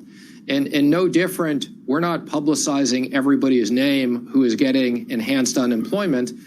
We wanted to make sure we protected small businesses, the confidentiality of their payroll. So I think we've struck the appropriate balance on protection and transparency. And what we just agreed on a bipartisan basis with the SBA committee is that we would release the names on about 75% of the dollars and about 25% of the actual loans. So that's all loans above $150,000, and we'll put them in buckets. So you don't know the exact size, but we'll bucket them. There'll be, 150 to 350. I think it's $1 million to $2 million, $5 million to $10 million, various different buckets. And on the very small loans, $150,000 and below, we'll release the details of the names, but not the borrowers. So I think we got to an important compromise of transparency on the majority of the money with the idea of protecting very small businesses, sole proprietors, and others' confidentiality. Okay, in this quarter, we have slipped into a recession, and according to the National Bureau of Economic Research, which... David, I do, but the traditional economic metrics aren't really appropriate given we shut down the economy. So first, let me say, there were way too many people that lost their jobs and got laid off. And again, we're not going to be done until we get every single one of those people back to work. So I'm not really focused on the technical issue of it is a recession or it's not a recession. I'm focused on helping all these small businesses and all the workers. And that's what our job. And I think you saw the recent employment numbers. People thought there'd be another 8 million people unemployed. We put 2.5 million people back to work. Clearly, this is the PPP working. And you saw great retail sales. I think you're going to see the economy had a very bad second quarter. I think you're going to see a spectacular rebound off the bottom in the third quarter. And some people who have been gotten the PPP loans are very happy with them, but they say it's unclear whether they have to repay them or not. Will the SBA clarify who actually has to repay or not repay those loans? Well, the good news is, again, I think we struck the right balance here. And for all loans that are less than $2 million, we created a safe harbor around the certification unless there's things like fraud. And for loans over $2 million, they're going to go through an electronic review to make sure that the companies needed the money in the certification. And I think that'll be a very fair process as we go through that. If you owe taxes on April the 15th, you could file on July the 15th. Is there any consideration, as some people have speculated, that it might be postponed once again to maybe September 15th? Well, David, it's something I'm thinking about. As of now, we're not intending on doing that, but it is something we may consider. I am pleased to report that I think it was absolutely the right thing to do at the time, because we were absolutely worried about people couldn't get to their accountants, couldn't get their information. And I'm pleased to report that returns filed are down only 10% year over year, and refunds are down only 10%. So the majority of Americans have filed. The majority of those people that needed to get refunds got them. I'd encourage all Americans, if you can file your tax returns, go ahead and do it, particularly if you think you have a refund. And we'll look carefully as we approach this July date. Okay. Now, you've talked about shutting down the economy, which obviously we had to do and was done. But you've also said recently that we can't do it again because we just can't afford to do it. So are you worried that new COVID cases are breaking out in states like Florida or Texas? And how will you deal with that in terms of opening up the economy again, but also protecting the safety of people? Well, David, I think the president made the absolute right decision. It was a very difficult decision in shutting down the entire economy. The issues that we were concerned about at the time were hospitals were getting way overcrowded. We had issues of ventilators, and we had issues of not having enough medicines. I think, we had an unprecedented effort, especially in places like New York, where we built out extra hospital beds in the convention center. We sent the Navy ship there to be ready as a hospital. And the good news is those never needed to be used. Right now, we're in a different situation. Right now, we have plenty of capacity. We got plenty of ventilators. We've made great progress on viral treatments. And we've made great progress on testing. So I think this is going to be an issue that we have to look at on a local by local basis. Where there are breakouts, there'll be contact tracing. And I think we're just in a completely different situation. So I think it would be highly unlikely we get to a point where we need to shut the economy down again. Okay, you were one of the principal negotiators with Bob Lighthizer of the deal with China. Are you confident that the Chinese can honor the commitments to buy the products from the United States that they agreed to? I have every expectation that they will. They have continued to tell us that they will, as recently as last week when Secretary Pompeo met with one of the senior people that flew in from China, and they had a summit. So I have that expectation that they will lead up to their obligation. Now, having said that, Let me just comment on, I think the world wants a lot more transparency on COVID. How did it start? How did it spread? How did it spread around the world? And it didn't spread within China. So we shouldn't confuse these two issues. Yes, we have expectations that they will live up to their trade agreements, but we also have expectations they need a lot more transparency around the disease. There is not more transparency. Do you think there will be a decoupling with the Chinese economy and the U.S. economy? I think you have talked about that recently, but you see that as being separate than the trade agreement. But are you worried about, or do you think it could be appropriate to have a decoupling at some point? Well, I don't want to speculate, David. It could. I think you have a lot of companies that are beginning to look at their supply chains and making sure they diversify them. And I think that's something that's prudent to do wherever they are around the world. You have a lot of companies that are looking at bringing jobs back to the U.S. because of our tax incentives in other areas. As we have said all along, if we can compete with China on a fair and level playing field, it is a great opportunity for U.S. businesses and U.S. workers, as China has a large growing middle class, several 100 million people. But if we can't participate and compete on a fair basis, then you are going to see a decoupling going forward. So the Chinese government is thinking about changing the ways in which it operates and oversees Hong Kong. The president has been concerned about that, so has Secretary Pompeo. If the Chinese government were to go forward with legislations considering, do you think the U.S. government might impose some type of sanctions to show its disapproval of what's going on? Well, David, it's our policy. We don't comment on future sanctions, but what I will comment on is the president, and this was a few weeks ago at his Rose Garden speech, instructed me to convene what's called the President's Working Group on Capital Markets. This is myself and all the major regulators, and we're looking at all of these issues very carefully as it relates to both Hong Kong and as it relates to Chinese issuance on the U.S. exchanges. Okay. Now, recently there was a report that we're but we're having a little less demand for less supply, I should say, of coins. We have a lot of dollar bills, I guess, in circulation, but because of COVID, we don't have as many coins. So what are you going to do about that? Well, David, let me first say I want to thank the hardworking men and women at the Bureau of Engraving and at the Mint. And that's where we make both the money and where we make the coins. And through this entire period, they didn't shut down production. And matter of fact, as it relates to circulating money in bills, we had unprecedented deliveries to the Federal Reserve, which they were able to put into the various banks. As it relates to coins, because so many businesses shut down, a lot of coins got stuck in the system. So we got a little bit far behind on coins, but I know they're redoubling their efforts, and that'll work out fine. Well, I have a lot of pennies and quarters at my house. Maybe I can drop them off somewhere and help them some modest way. I'll let you know.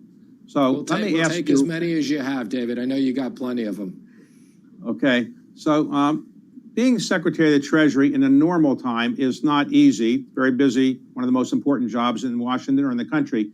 But during this time, you've been, working around the clock. Have you had any time to just breathe? Any time to see your family? How are you? Are you working out of your office? Are you working out of your home? How are you getting through this period of time? I'm working out of the Treasury. So basically every day I go from my home to the Treasury to the White House, which is right next door and back.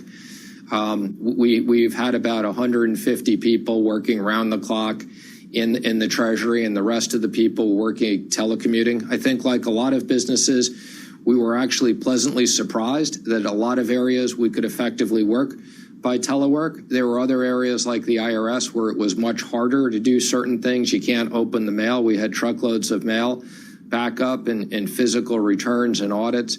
But I want to thank, we had an enormous group of people here that have been working around the clock, and I'll have plenty of time to rest down the road. My family understands that.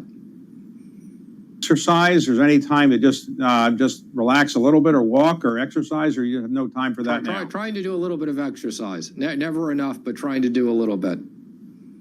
So as you go forward, you obviously enjoy the job, and you obviously are well respected by many of your colleagues. So if President Trump is reelected, would you be interested in serving another 4 years in this position? Yes, David, as I said before, I would be, but that's for the president to decide. Okay. And going forward, what kind of advice would you give to anybody else who serves as Secretary of Treasury at some point? What is the best thing to do, and what's the thing you should avoid doing as Secretary of Treasury? Well, the interesting part about Secretary of Treasury is it spans across so many different parts of the government. So a large part of the job is domestic and international finance. A very big part of the job is just operational. We manage a lot of the payment processing, obviously all the borrowings for the government. And something that I've spent a lot of my time on, and I think I've talked about this before, prior to COVID, I was probably spending 50% of my time on national security issues because sanctions have been such an important part of our national security strategy. And despite John Bolton's comments in the books complaining that I didn't do enough sanctions, it's really somewhat ridiculous since under President Trump, we've done more sanctions than any previous administrations combined. But we've had a very unified approach, myself, Secretary Pompeo, DOD, and the CIA, as to how we approach the national security issues. Okay, the stock market is roughly where it was before we went into the recession. Why do you think the stock market seems to be so ebullient, relatively strong, when the economy is not as strong as the stock market? Has that been a surprise to you as somebody who used to spend a lot of time in the markets? Well, David, having spent a lot of time in the markets, as I always like to say, I'm not good at predicting where they are going to be tomorrow or next week. I am good at predicting where they're going to be in the future. I think what you've seen, and first let me just say, the stock market is a market of stocks. So certain stocks have done phenomenally well. You look at companies like Apple that are great companies. And again, COVID's not going to have a giant impact on their business. And they're a technology leader. You look at some of the retailers, and they've had a pretty difficult situation. If you haven't been a major retailer, you had your stores closed, you're already dealing with online issues. And the fact that interest rates came down obviously also changes valuations. But I think the bigger issue is the U.S. is still the bright spot of the economic growth around the world. People have confidence that our economy is going to come back in the third and fourth quarter, and people want to invest in the U.S. So as part of a new bill, if a bill does go through Congress, would infrastructure be part of it? The president has talked about having an infrastructure bill. Would that be a separate, or would that possibly be part of a stimulus bill or a relief bill? I think, as you know, the president's been very interested in infrastructure since the campaign. It's something we've been talking about on a bipartisan basis. The president's interested in roads and bridges and tunnels, and we continue to have those conversations. The issue with infrastructure is normally these are not shovel ready. So normally these, even if we pass something, this isn't going to impact getting people back to work in September and October. So I think that the likelihood is the next CARES bill is going to be very focused on, we want to make sure that 20 million people that don't have jobs because of COVID get back to work. And that's going to be our focus, and for them to get back to work quickly. How do you keep up with your colleagues around the world who are the finance ministers of major countries that we have relationships with? Do you regularly consult with them, or do you do it one-on-one? How do you do that right now during this crisis? Well, I have very good relationships with a lot of my counterparts, so I do speak to them on a regular basis. Also this year, the United States is chairing the G7 presidency. So I convene pretty much every other week a call of the G7 finance ministers or deputies. We tend to rotate. So we're in direct communication. And one of the things I've said to all of them is now it's even more important than ever that we are working together as we all battle this disease and focus on rebuilding our economies. So do you worry about the impact of COVID on the emerging markets, which have a different currency, which is relatively weaker against the dollar recent months or so? Are you worried about the economies in those countries being able to repay debt that they may owe to people in the United States? Well, I am worried about that. We're doing a lot of work at the IMF and the World Bank on those economies. We've created a debt moratorium for the particularly poor countries because what they're going through. And that's something we are definitely focused on is working with the poorest countries. We're also very focused on what we call debt transparency, making sure that it's transparent when countries borrow, whether it's from China or Europe or anywhere in the world, that there's transparency into the situation. Now, in the last recession, 10 years ago or so, the banks were in pretty big trouble, and they had to be, in effect, given additional capital by the United States at some points. Right now, you think the banks are in very good shape and our financial institutions are safe and strong despite the COVID crisis? I do, David. Unlike last time, as you said, the bank capital rules have changed. The mix of their books have changed. You don't have these problem mortgages that you had last time. Underwriting's gotten much better. So the banks had very good capital and very good liquidity coming into this. And I think what we've seen is in the beginning of COVID, there was a big run to draw revolvers. And I think we've seen a lot less of that. And my understanding of speaking to the major bank CEOs, the typical mid-market companies, again, if they're not in retail and entertainment and restaurants, if they're not in the areas that are particularly hard hit, have a reasonable amount of liquidity and borrowing power. So the first Treasury Secretary was Alexander Hamilton, and you probably have seen the play Hamilton. So do you ever get any whispers at night from the ghost of Hamilton saying you're doing a good job or do this or do that, or you just imagine what he might be recommending that you do? All the time, David. I got a big portrait of him. He stares at me at my desk, and occasionally he gives me some good advice. Okay. Steve, Mr. Secretary, thank you very much for your time. I appreciate your giving us your insights, and good luck on all the things you're working on. Thank you, David. Bye.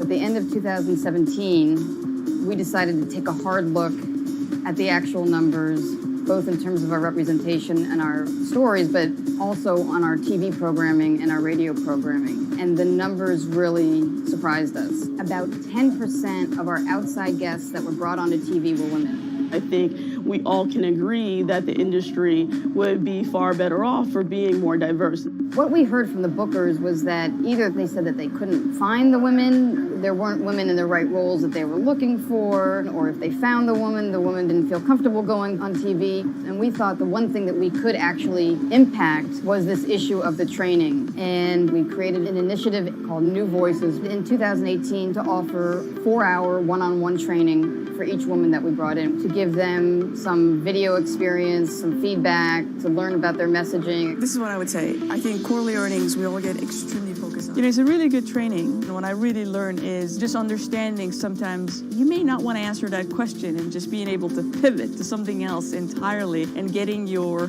point across. Something that really impressed me about this initiative is that it is without any expectation and the program is fully confidential. It's not necessary to go on Bloomberg TV after this. The idea is that you will be TV ready to voice your opinions, to share your perspectives. The ultimate goal from a journalistic standpoint is that we have better programming, that we have more interesting conversations at events, and hearing opinions that we may not otherwise have voiced. The only way to really achieve those goals is to have that representation within the financial news. So we've more than doubled the percentage of women experts on our TV and radio to over 21%. Why do you think tech executives are putting their money and their muscle behind this now? I see the difference when we have more female voices on our show. There are new ideas, new insights. Anyone really who's looking to grow professionally in their career is a fantastic opportunity to take up.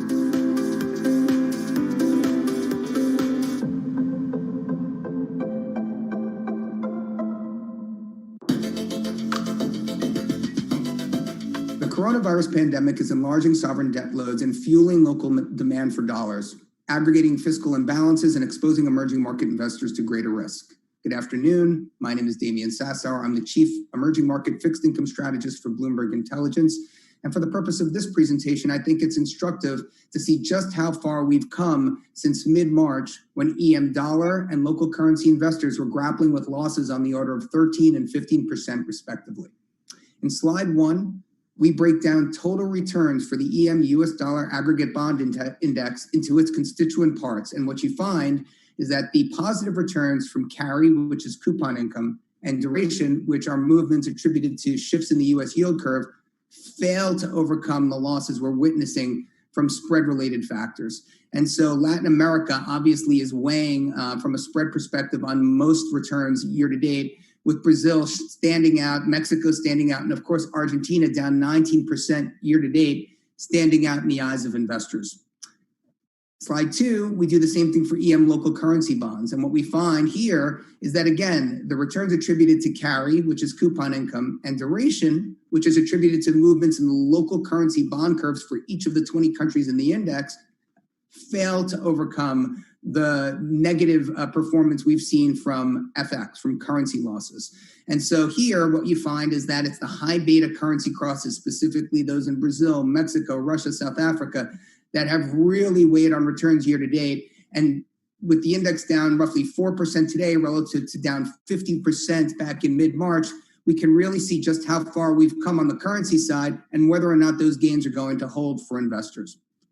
So what is driving some of the gains we've seen across emerging markets? Well, it's the extraordinary central bank stimulus, both across developed markets, but more importantly, across emerging markets, which are really pulling yields down and driving up the valuations of the underlying debt. And so we've seen roughly or more than 5,000 basis points in central bank rate cuts since 2018 across the whole of emerging markets. That's unprecedented, never before seen. And what that's doing is, while it is fueling duration gains, we question just how much capacity many of these central banks have to continue to cut rates going forward.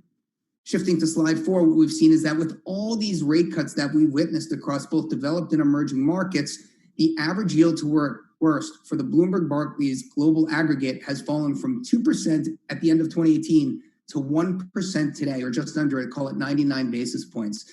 So a rough halving of the yield or the income that investors can expect from investing in a diversified bond portfolio of investment grade debt. And so while that has pulled down EM local currency yields as well on the order of 210 basis points over the period, we do think we're going to see a bit of a rotation, and we are beginning to see that into some of the high-yielding emerging markets that are within that index, specifically Indonesia, Mexico, and Russia. Those 3 countries have average yield to worst in excess of 4%.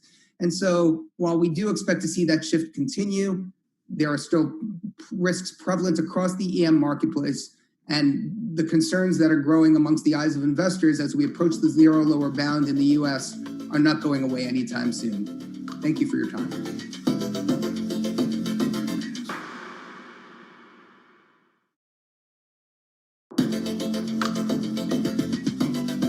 Hi, I'm Stephen Chu, the Asia FX and Rate Strategist at Bloomberg Intelligence. We will discuss why we are positive about the Chinese yuan and the Chinese government bonds in the post-COVID world. Firstly, with the Fed printing trillions of dollars to battle the pandemic crisis, we believe by now the dollar credit or dollar equities may seem to be less appealing to some foreign investors.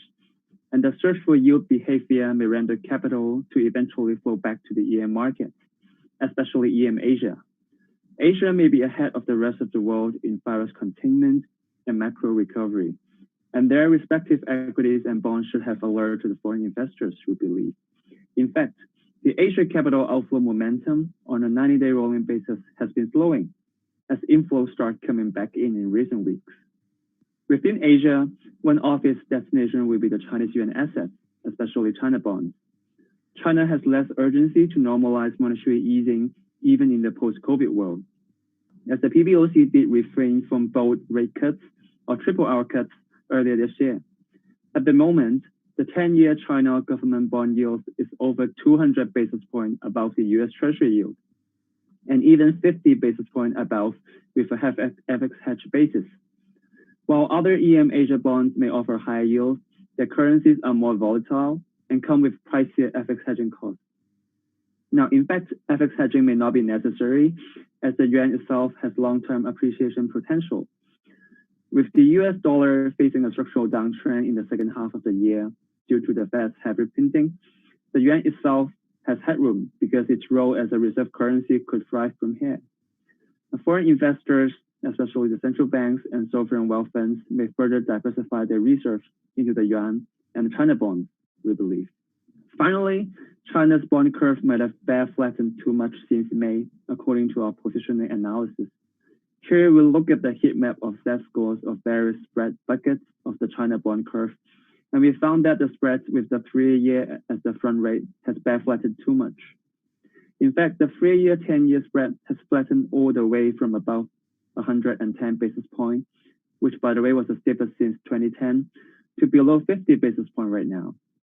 The reason was that PBOC disappointed market with the lack of monetary easing over the last few weeks. But that makes sense because PBOC really didn't go for bold easing at the beginning of the crisis. So all being said, we think now could be a good window for boost steepening in the China bond curve again. And the bondholders may prefer to stay in shorter duration, in our view. Thank you. For more information, you can find us at Bloomberg Intelligence on Bloomberg.com.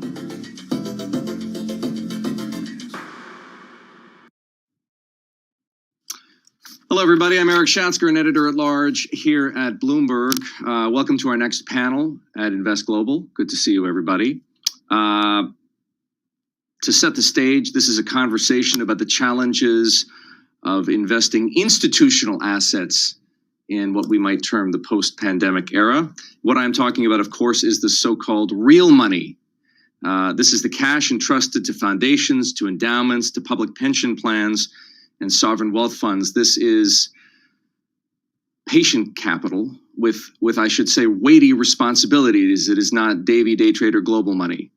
And that should give you a sense of what to expect from our panelists. I'd like to introduce them. Brooke Jones is Director of Investments at the Carnegie Corporation. Carnegie is one of America's oldest grant-making institutions, but also one of the most forward-thinking investors in the foundation space. Brooke plays a key role overseeing Carnegie's $3.5 billion in assets, co-leading its public markets exposure across equities, hedge funds, and fixed income. And Joe Dowling is the CEO of the Brown University Investment Office. He joined Brown as the Chief Investment Officer in 2013. He's now the CEO, as I mentioned.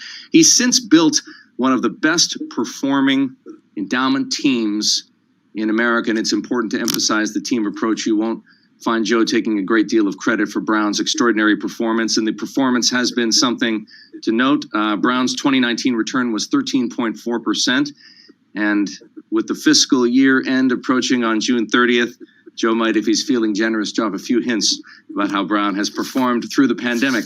Brooke and Joe, welcome. Thank you. Thanks for having us. As all of you know, we've been doing some polls throughout this virtual conference. And for the audience, I've got another for you. Here's the question. Is there a limit to what central banks can do to shore up the markets? You're going to see that question pop up on your screen, and I want you to answer one of the following. Number one, no, there is no limit. Smart policy implemented correctly can stave off the worst effects. Two, to a certain extent, unlimited rate cutting isn't a long-term solution. And number three, yes, central bank divergence and unlimited borrowing bring significant risks. You're going to have to answer one of those three. Unfortunately, don't fight the Fed is not one of the options. So you can't go there. So I'll let you answer. And it seems, based on what I can see on my screen, that option two, to a certain extent, so the middle ground, if you will, it's neither a hard no nor a hard yes, but we're getting 58% of respondents saying that to a certain extent, there are limits to central bank stimulus efforts. Now, those stimulus efforts have certainly helped to reflate assets since the March lows, but our two investors here certainly aren't banking on whatever it takes to generate positive and healthy returns over the long run. Brooke, I'd like to begin with you.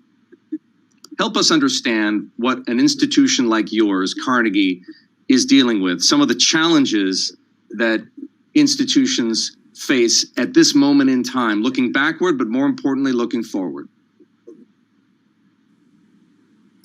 Well, I don't think Carnegie's alone in this, but if we think about the broad endowment and foundation ecosystem, all of us had quite a bit of illiquidity leading up to the crisis. And despite the fact that assets have reflated, we still have a lot of illiquid assets that have to liquidate. You and I have talked about this before. And when there's a shock to the system, you tend to not see distributions. And so I think a lot of organizations, Carnegie included, is wrestling with that liquidity profile will look like over the next several years.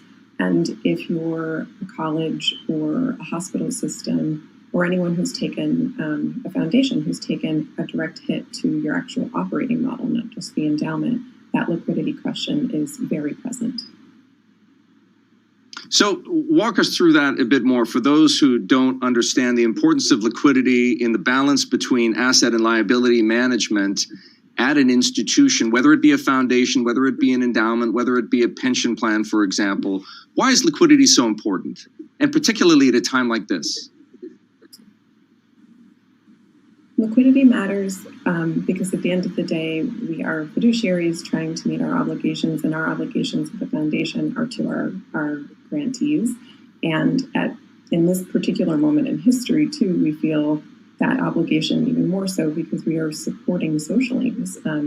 And this is a moment in our country where that is as important as it ever has been. I think that's true. I'm sure Joe can speak to colleges who've seen their revenues hit from rebates on room and board, families that will be more stressed and need more financial aid in the coming academic year. So regardless of the type, we are here to serve the organizations that we are supporting, and they need more support today when liquidity is potentially more scarce. So, Joe, Brooke gives us a good opportunity to pivot to you. I once had a conversation with Steve Schwartzman, the founder and CEO and chairman of Blackstone, in which he told me liquidity is overrated. And it seems to me that based on what Brooke is saying right now, that statement, which may have been true at the time, may not be true today. And in particular for institutions, many of which have allocated large, amounts, if you will, or large percentages of their portfolio to private assets, not just private equity, but most recently private credit. Some have exposure to growth equity and venture capital, all of which don't trade very much in the secondary market, all of which could be called illiquid. What do you think? Well, Eric, following up on Brooke's comment, I think one of the things that's difficult for us at this stage is that we do not know exactly what the scenario is going to be for the students returning, at least to Brown. We know that our president, Christina Paxson, has been out front on this issue. She's testified before Congress. She wrote a very nice op-ed in the New York Times, but it's still a logistical Rubik's Cube. So we want to make sure that we have the full resources to bring our students back safely, because that's the most important thing, and to have our community be safe. And that's going to mean additional costs for testing, and it's also going to lead to a deficit during the first year, depending on what percentage of students come back to school. Most endowments and foundations right now, I believe, are paused, and they're paused largely because they don't know what their funding responsibility is going to be. So they don't know what their funding responsibility is going to be to their constituents. At the same time, Joe, a lot of these, again, institutions, endowments, foundations, and the like have enormous forward commitments to funds, private equity funds and other funds. How are they going to, on the one hand, meet the demands of the institutions that they serve, or the organizations they serve, and at the same time answer the capital call from Blackstone or Apollo or Oaktree? I could rattle off a million other names. It doesn't really matter. You can sub in whatever you like. No, you're exactly right, and it all comes down to in a well-functioning private equity portfolio, what happens is your distributions fund your capital commitments. But now, in this environment, you can play with the cash flow model and figure out what you think your distributions are going to be. But they're not going to be equal to your capital calls, and that causes a deficit. In addition, we fund about 16% of Brown's operating budget. It's roughly a $185 million number every year. And so we've got a plan for that. So it's going to be, we run a 3-year model and we're prepared. We've been playing offense, actually. Our CFO just went out and raised $300 million in the debt markets. And so we've got quite a lot of runway under all scenarios. Brooke, it sounds as though, Joe's put a plan in place. He and his colleagues have put a plan in place that might make things not as challenging for Brown as they could be otherwise. Tell me, what do you think is going to happen across foundation and endowment land? Is it going to be crunch time, as far as liquidity is concerned, and meeting these capital calls for future commitments? I think it really depends. So if you're like Joe or you're like Carnegie, where we were prepared of mind and also in the portfolio for some kind of correction, then you weren't running so full sail that a surprise to your liquidity prospects would force you to be in a difficult default position, God forbid, or something worse where you're worried about supporting the operating needs of your organization. So I think for those who were thoughtful and prudent and had either enough cash on hand and thought through how many years of payout or operating budget they needed to provide, we're not worried about the existential needs of meeting the organization's payout requirements or our capital calls. In fact, I think in all of our stress scenarios, we're not at all worried about that. I think what we want to make sure we still have is enough flexibility in the portfolio to play offense, like Joe mentioned. But there will be those who I think are exposed who felt, for whatever reason, career risk, a sense of obligation from the governance structure to be a little bit more aggressive and a little bit less cautious. And that happens often at the end of a bull market. And I think those are the institutions that might have to worry a little bit about the coming couple of years. It's important to talk about offense, and we're going to get to that in a moment. But before I do, I have a couple of the questions for both of you. Brooke, you mentioned that you'd been positioned, I don't know if you used the word defensively, but I read it as defensively. And Joe, I get this feeling that Brown also was somewhat defensively positioned, or at least positioned in such a way that you were able to go on offense now. Why was that? Why did you enter 2020 in a fashion that wasn't leaning so hard into risk? I'm trying to keep this from being a macro conversation, but I think it will be helpful for people to understand what you were thinking then, because that helps to explain why you're thinking the way you are now. Why don't we start with you, Joe? So Brown was fortunate. We had low exposure to EM, and we had eliminated a lot of our passive positions at the end of last year. So we were North American centric, and we had quite a lot of capital, about 37% of our capital in hedge funds and market neutral funds defensively. So we were able to weather the storm pretty well. Now, I'm going to get to Brooke in just a second, but why was that? There were so many other people. Look, the market we only need to look at what was happening in January and February. That was not a conventional point of view at the time to sort of step back from risk, pivot to market neutral, maybe raise your cash position. Yeah. I'm not sure exactly what you did, but clearly you were out of step with what, quote unquote, the market was up to. Well, Eric, we're trying to design an all-weather portfolio, so it may seem that we just did it at the last minute, but we had a series of steps over the last couple of years. And where we're trading off different asset classes to optimize our risk-adjusted return, which we focus a lot on. We can talk about it a little bit later, but we're very sharp-oriented in our portfolio, very analytical, understanding what factors we're exposed to. So we sort of felt like we'd rather be in the hands of more active managers at the tail end of last year, that the band between active and passive had been stretched too far. Much like I think value and growth has been stretched too far now. So we also benefited from the fact that we sold all of our oil and gas private investments about 2.5 years ago. So that was just darn lucky. So sometimes it's better to be lucky than smart. Some very timely dispositions. Brooke, what would you say are some of the things that that similarly distinguish the approach that you take at Carnegie? For example, because we talked about it, you and I did back in January, you had a significant position in hedge funds, which was, again, sort of counter to trend relative to what was happening at a lot of other institutions.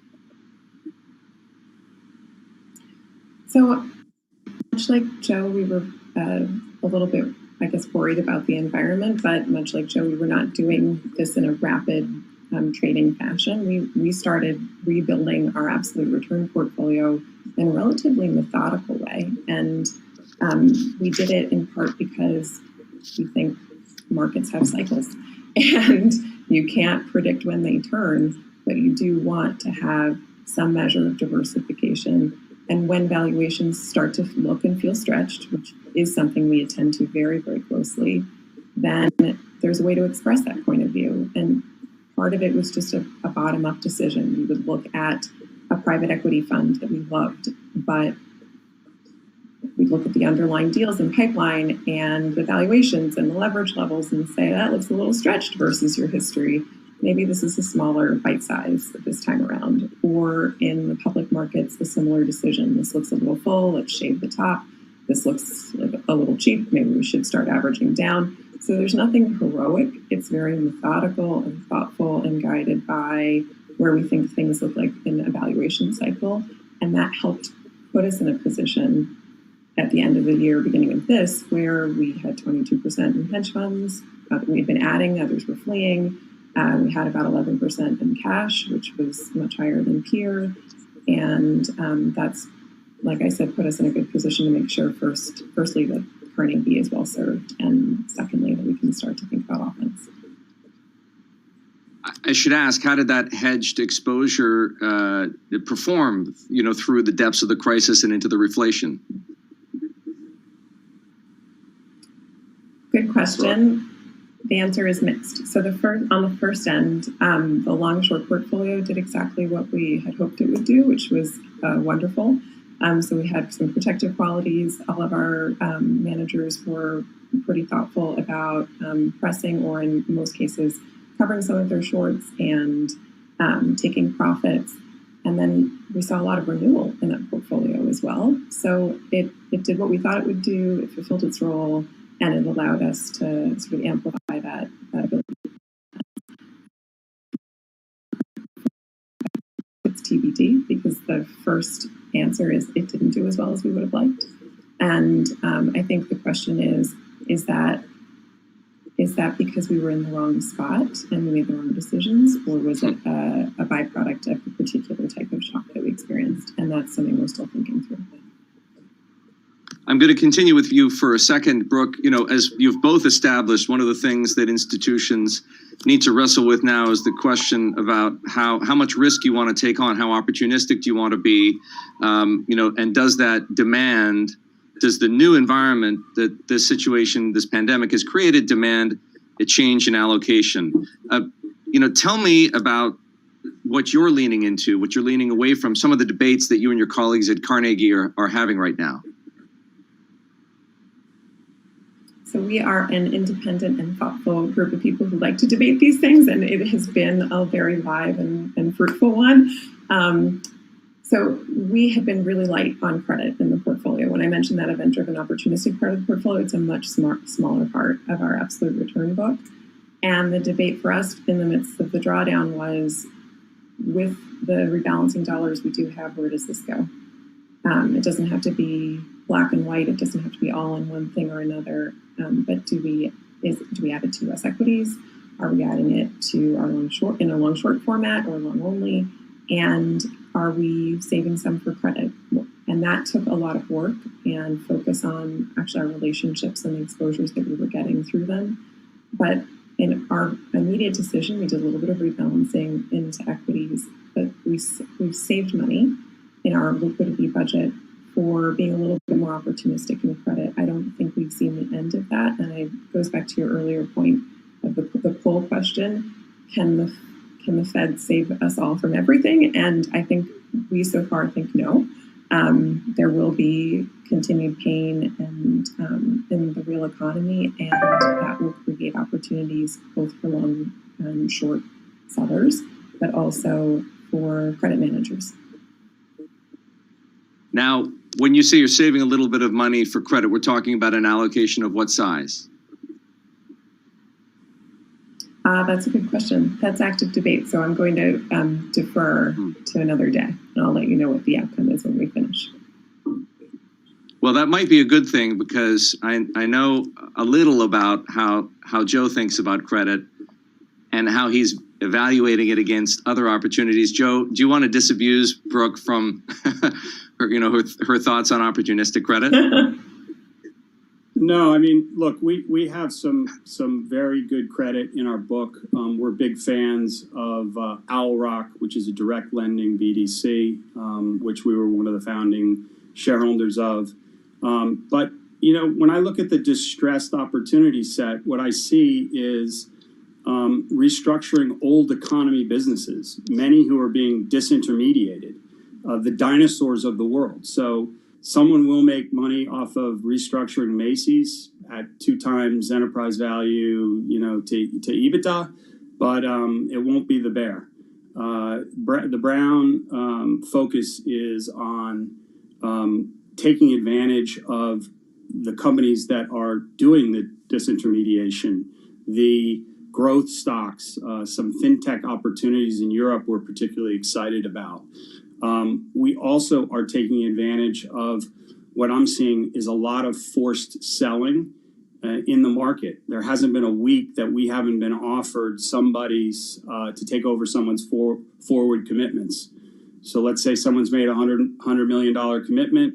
They're only invested $20 million, so they're 80 on the hook. They've come to us and said, we'll give you the first 20% at a 40 to 50% discount if you take the forward commitment. So I think there's going to be a lot more of that. I think people are over leveraged in private equity, and when they start to run their cash flow models, depending on how long this goes on, there are going to be a lot of surprises, in my opinion. We're also taking advantage of EM equities. For people that know me, this is the first time that I've been bullish on EM in 5 or 6 years. And it has to do with the opportunity set versus the U.S. and the amount of printing that's going on in the U.S. We've had $3 trillion of stimulus. It's a 72% expansion of the balance sheet, and I think it's going to pressure the dollar quite a lot. Joe, just a moment ago, you mentioned unpleasant surprises, I think. You certainly mentioned surprises. What kinds of surprises do you see lurking around the corner, when you use that word? So there's a thing called the denominator effect, which is when the market goes down, your privates become a larger percentage of your overall asset allocation. And I think many people are in endowments, foundations, state pension funds are over their skis with these investments. And you won't see it at first. People will be able to make adjustments. They'll be able to take out lines of credit. They'll be able to sell things in the secondary market. But the longer that we go into a flat return environment, those forward commitments just keep creeping up on you. So I wouldn't be surprised to see a few people doing more forced selling in that area. Brooke, we have a little bit of time left. Do you have a similar point of view? We began the conversation on the point of liquidity, and to a certain degree, that's what Joe is talking about, the lack of liquidity in the portfolios of other institutions. It's something that both of your institutions, your organizations seem to have managed well. But do you see those same kinds of stresses, those same kinds of nasty surprises? I do. I think that's why I disagree slightly with Joe that it's the only opportunity that's going to come in the next several years is to buy high quality growth businesses. That's a great opportunity, and we have a lot of that in the portfolio. But if that liquidity waterfall is going to hurt the funders, and I agree with him, I think it will, then it's going to start to hurt the private providers of capital, the private equity players, and the private credit players. And you're going to start to see companies that are maybe not the early stages of a credit cycle where a company that's challenged already was close to the point of bankruptcy anyway, and this is like the straw that broke the camel's back, filing. You're going to start to see companies that have financing walls because of that trickle-down effect. So I think that liquidity waterfall is going to maybe create some opportunities in the secondary market, as Joe is experiencing, but it's also going to create opportunities in the real economy, and you can be on in different parts of the capital stack to take advantage of it. To wrap up, I have one question, the same question for both of you. I know that to be a great investor requires a lot of humility, but setting humility aside, what's the one thing you're most confident about for the next, call it 12 months? Joe? The Fed will keep interest rates low. I don't think you're going out on a limb there. How about you, Brooke?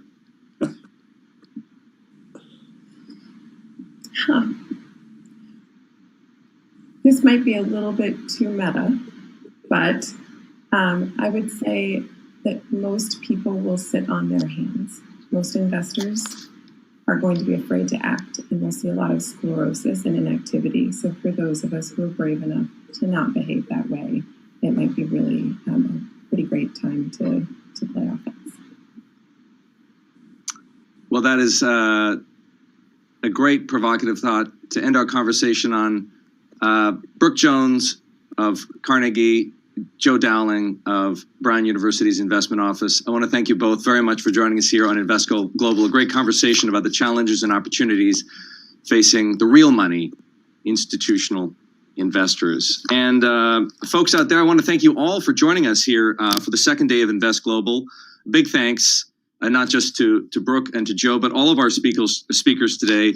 And I would be remiss without saying thanks as well to our founding U.S. sponsor, Invesco QQQ, for helping make this event possible. Invest Global returns for a third day tomorrow at 1 p.m. local time in Hong Kong, followed by virtual events in Dubai, London, and New York. Each event begins at 1 p.m. local time. We'll be joined by Mo Ibrahim, Man Group CEO Luke Ellis, Goldman Sachs CEO David Solomon, and many others, as with today.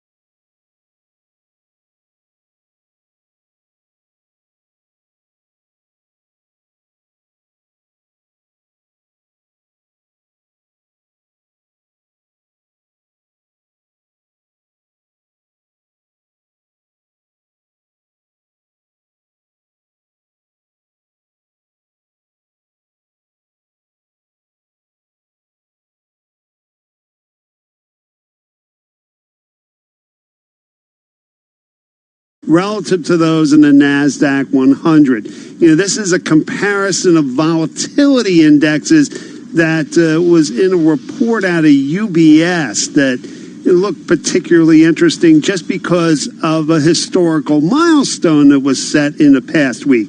What we're talking about, in essence, are variations on the VIX index, which, of course, we do the volatility report every day right after the close of trading here on Bloomberg Business Week. And what we're looking at in this case, the Russell 2000 version of the VIX, the ticker is RVX. And then you have the NASDAQ 100 version. The ticker on that one is VXN. So you're looking at the two in comparison to each other and coming up with a percentage by which the Russell is either higher or lower than the NASDAQ when it comes to volatility based on options.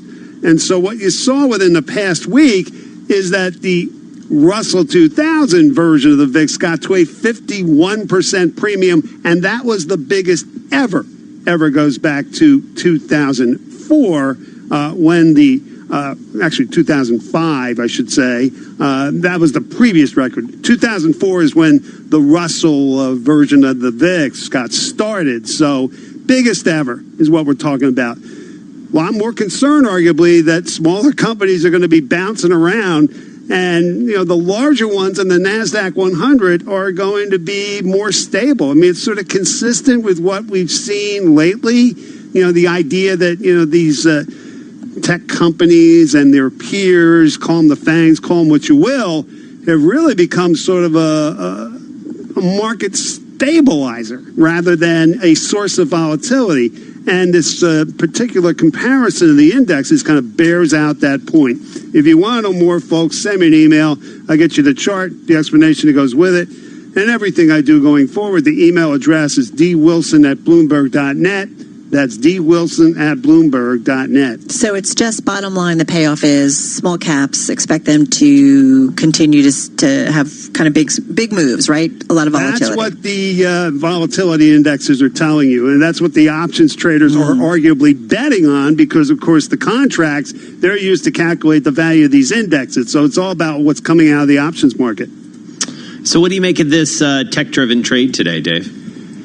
Boy, it looks mighty familiar, doesn't it? It does. I mean, it's what we saw yesterday. It's what we've been seeing over time. And actually taking a closer look at it. Running out of steam a little bit, right? Perhaps my next chart.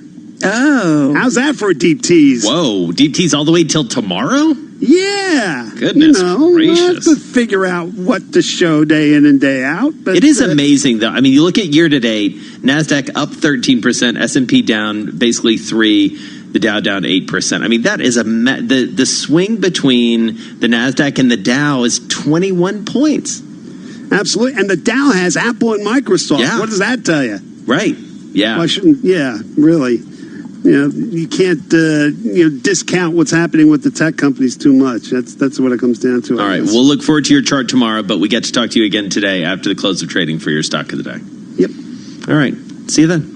Well, it's funny that Treasury Secretary too talked about, he was asked about the market and David Rubenstein was asking about the disconnect, between some of the economic backdrop and what's going on in the markets. And it's, he's like, well, it's it's not a stock market, it's a market of stocks, and there are some that do well. But I have to be quite honest with you, right? That's one of those things you hear and you're like, really? Yeah, really? Give us a little something more. I think it's hard to dispute the premise that there is a disconnect. It's really difficult to, to watch the virus headlines and these spiking cases and all of these different things and consider the economic impact of that and watch a market that, just grinds higher and higher. Carmen, Reinhardt said a true recovery is a long way off in the U.S. And she says a recovery means you're at least as well off as you were before. And, it takes a while and talked about, I think it was 8 years before we got that, I think, coming off the financial crisis. So it takes a long time, as we know.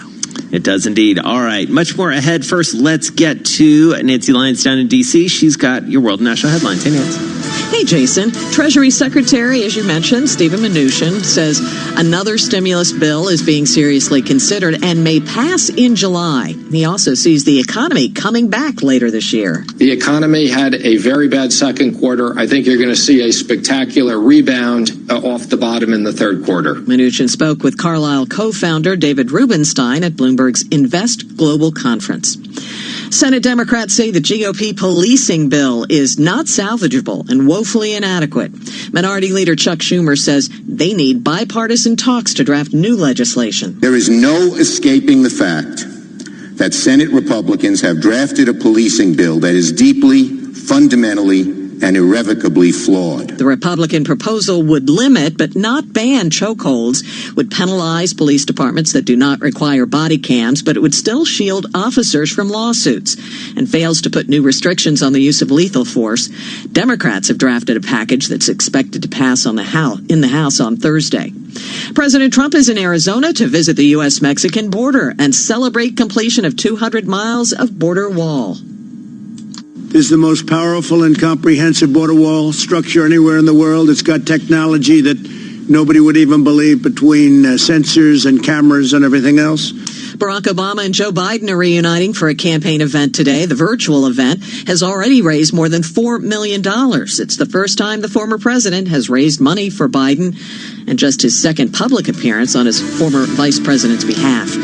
Global news 24 hours a day on air and on Quick Take by Bloomberg, powered by more than 2,700 journalists and analysts in more than 120 countries. I'm Nancy Lyons.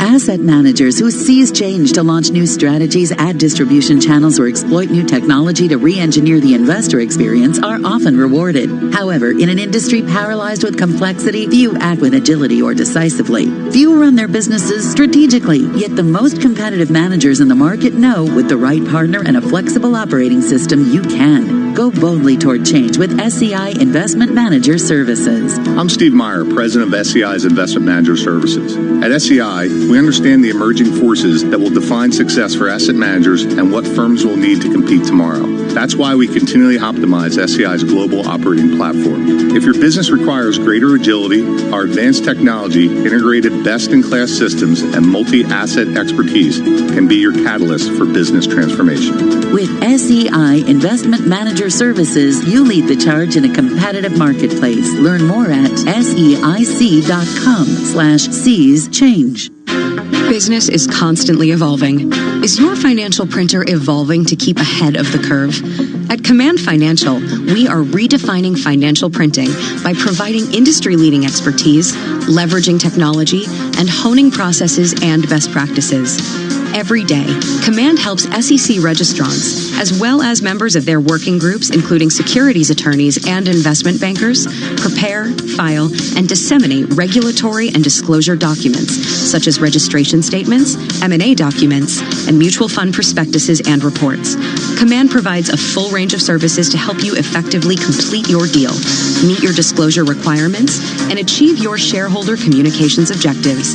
Visit our website at commandfinancial.com and learn how we're evolving, not only with the times, but also with your business requirements. Command Financial, redefining financial printing.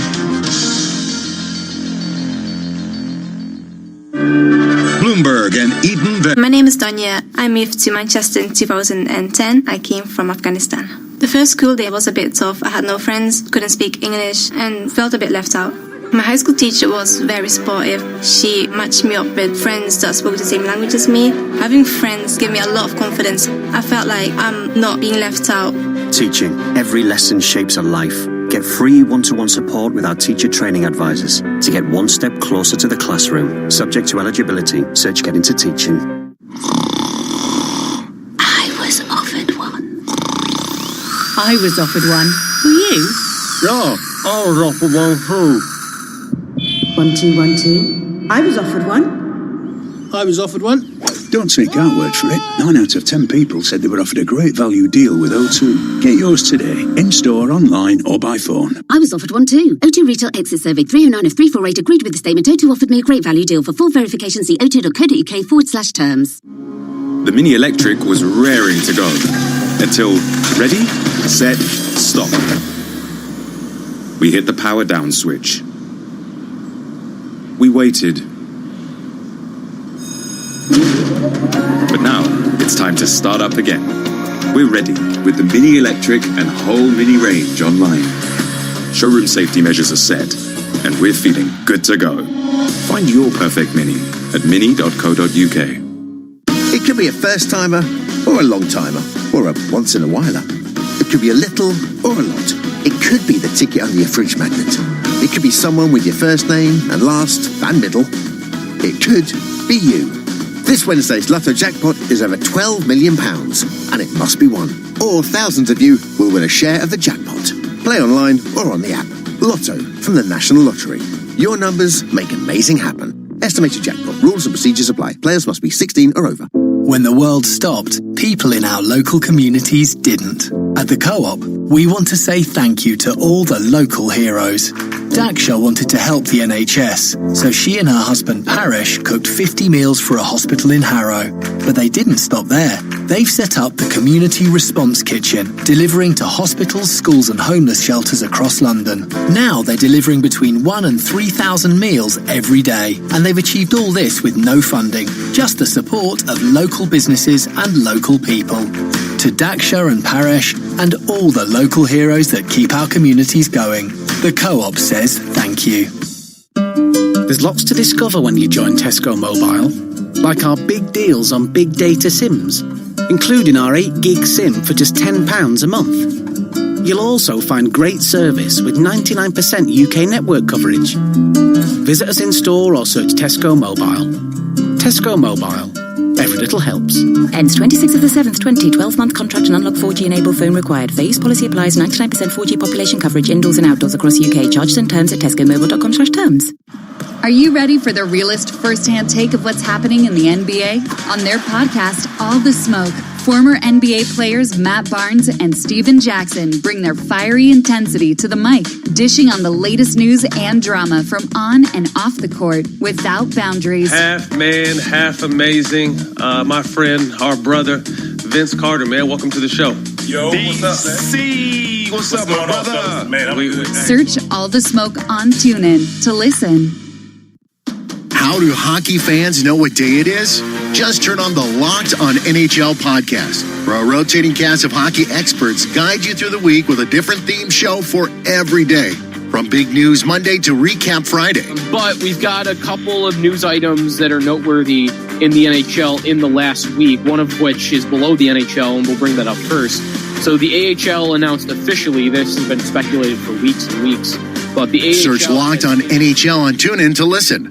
News 24 hours a day at Bloomberg.com, the Bloomberg Business app, and on Quick Take by Bloomberg. This is a Bloomberg Business Flash. From Bloomberg World Headquarters, I'm Charlie Pellet. 13 minutes to go ahead of the closing bell. The Dow, the S&P, and NASDAQ all higher. Stocks at the highest since June 10th on speculation. Congress will seek additional stimulus to combat the economic effects of the pandemic. Gains tempered by more signs the virus is raging in some states. S&P up now by 20 points. That is a gain of 0.7%. The Dow up 194, also up 0.7. NASDAQ is up 93. That is a gain of 0.9%. 10 years down 132nd, the yield 0.71%. Gold up 0.9, 17.70 the ounce. And West Texas Intermediate crude oil down 1.3%, now at $40.20 a barrel. Segway, which boldly claimed its two-wheeled personal transporter will revolutionize the way people get around, is ending production of its namesake vehicle, the Segway PT. I'm Charlie Pellet.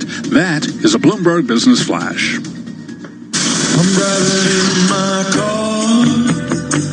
I turn on the radio. How about you let me drive? Oh, no. He's gonna drive you home. Honey, please, I'll do the driving. Drive on. Excuse me, I want to drive. Just drive, baby. It's the question that drives us.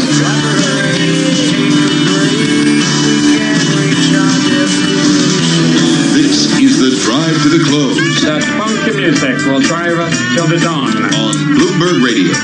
It is time for the Drive to the Close, and back with us is Eric Clark, Portfolio Manager of Rational Dynamic Brands Fund, on the phone from San Diego. That fund, by the way, beating just about all of its peers this year and over the past 3 years. Over the past 3 years, Jason, it's been up on average 18% annually, so really a consistent top performer. I thought you were going to pour one out for the Segway. I know, I was. Dean came in. I wonder what he has to say about that. I know. Right? We should catch up with him. Anyway. Okay. It's like to talk to Eric Clark, though. Guessing you're not tootling around on a Segway there in San Diego, though. But there's some cool Segway. You could be. You could be. I mean, there's some cool Segway tours around San Diego, I'm sure, Eric. As long as I wear a helmet, right? Yes. Exactly. That's exactly right. Wear a helmet, Dad. All right. So what do you make of this market? Where are you looking at a time where it feels like everybody's enthusiastic about just about everything? It makes me nervous. Yeah. It always makes me nervous when everybody's too excited about anything or when everybody's too scared about everything. So we've actually been trimming into this strength. We're at the top end of the range. And that's kind of part of our process, sell at the top end of the range and then raise some cash and then be able to buy at the bottom end of the range, because I feel like we're going to stick to this higher than average volatility, which just gives you bigger ranges that you can trade versus invest. So that's kind of where we're focused. So wait, Eric, so if you're trimming into the strength, does that mean you're just, because some stocks have had a significant run up, that their positions have just gotten too large, so you're just kind of, reallocating a little bit, or are you increasing cash because you feel like we're just at a bit of a top here? Well, I feel like we're closer to a short-term top, but some of the names, some of these tech stocks and digital payment stocks have just gone completely insane. I mean, you know, Shopify, Amazon, Spotify, PayPal, Square, Trade Desk, you know, some of those names have just been tremendous performers. And I still think July earnings will be a little bit more of a realization that things are probably getting better on the margin, but maybe not as good as the stocks and their performance over the last month or two. So, you know, just kind of risk managing, trimming some of those positions that got a little bigger than I would like, given, you know, the fundamentals. We're pretty disconnected, and I think most people would agree with that. So where do you add in a market like this? Because there have been some stocks that have taken some hits here. Yeah, I mean, we're adding to some of the names that have pulled back. You know, I've added to Lulu when it pulled back. I added to Facebook when it pulled back. Added to Home Depot. I mean, Sherwin-Williams. You know, we're selling some of the sexy stuff and adding to some of the boring stuff. You know, a Domino's Pizza, a Walmart, some of that stuff. And that just gives me a little bit more balance between, you know, being all in on the really sexy, you know, kind of high-tech brands, high beta brands, and just getting a little bit more balance. And we're back down to, you know, having 7 or 8% in cash that I love to use as transitional cash, because the market always gives you an opportunity to buy something on a dip. Yeah. What do you make of Starbucks here? I mean, that's a pretty radical move that they made a couple weeks back, you know, sort of closing stores, shifting to this walk-up, pick-up, drive-through model. It feels like it says something about at least where they think we're going in terms of the New World Order. Yeah, I think the road might be a little bumpy for Starbucks, but I think they're doing the right thing. They are taking a look at their footprint, identifying where they can expand, where they can get better lease prices, where they can add the drive-through capabilities. So I think they're doing everything that they need to do for any, you know, you get a pandemic or something like this, and it shows you where you have some holes in your business model. And the smart companies try to fix those holes, and I think they'll come out stronger on the other end. Just like most of the best brands that have the footprint locally, they're going to now get a chance to get better real estate prices, better locations for expansion if they have the capital and they have the really relevant brands. So the Chipotles and the Lulus and Starbucks, they're going to be able to expand, and that's going to add to growth over time. What are some of the trends you think coming off the virus, Eric, that will stay with us and that might shape your strategy longer term here? Well, I think the exercise, I mean, I don't know about you guys, but I mean, we see more people outside just because they're a little bit pent up. And I think that people are getting in shape again. It's summertime. And I think the trend of just feeling better and exercising, and that feeds into the athleisure with the Nike and the Lulu. And then I just think the e-commerce thing is just going to continue. If you were an e-commerce user, there's nothing that's going to change that. But if you were a laggard and you were forced to do that, and you've realized how easy that process is with an Amazon or whoever your favorite brands are, I think you're going to start continuing to do that and really focus on the brands where you really have a great experience at the shopping level, like a Lulu. You're going to focus on those physical stores where you love it, but you're also going to use e-commerce as a way to, you know, streamline your day and be more efficient, and that leads into a big overweight in Amazon still. And I know, Jason, you guys as a family do a lot of stuff online and a lot of apps. We do too, but it's interesting having conversations. I talked to somebody just this morning. They're like, yeah, we did our first order, you know, through Instacart as a result of being shut down, you know, several months ago. So I do think that it's an environment that Eric's right, you know, like we've heard from others, that people are doing things differently and they're like, okay, this wasn't so hard. I like it, and may stay with it.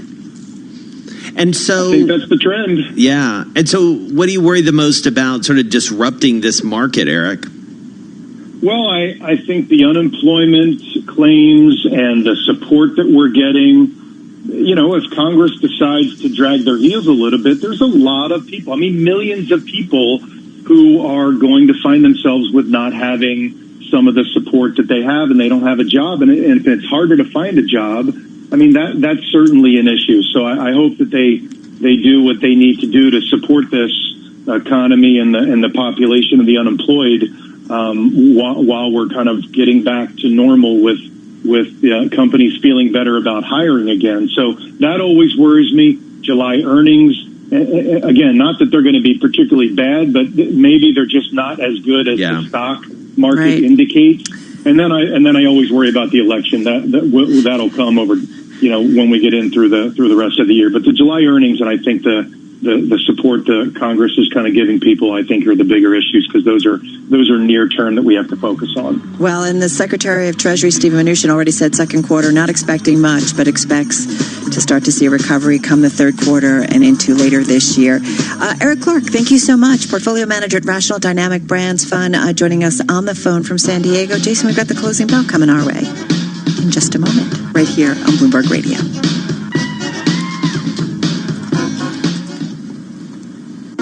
Bloomberg Daybreak Asia.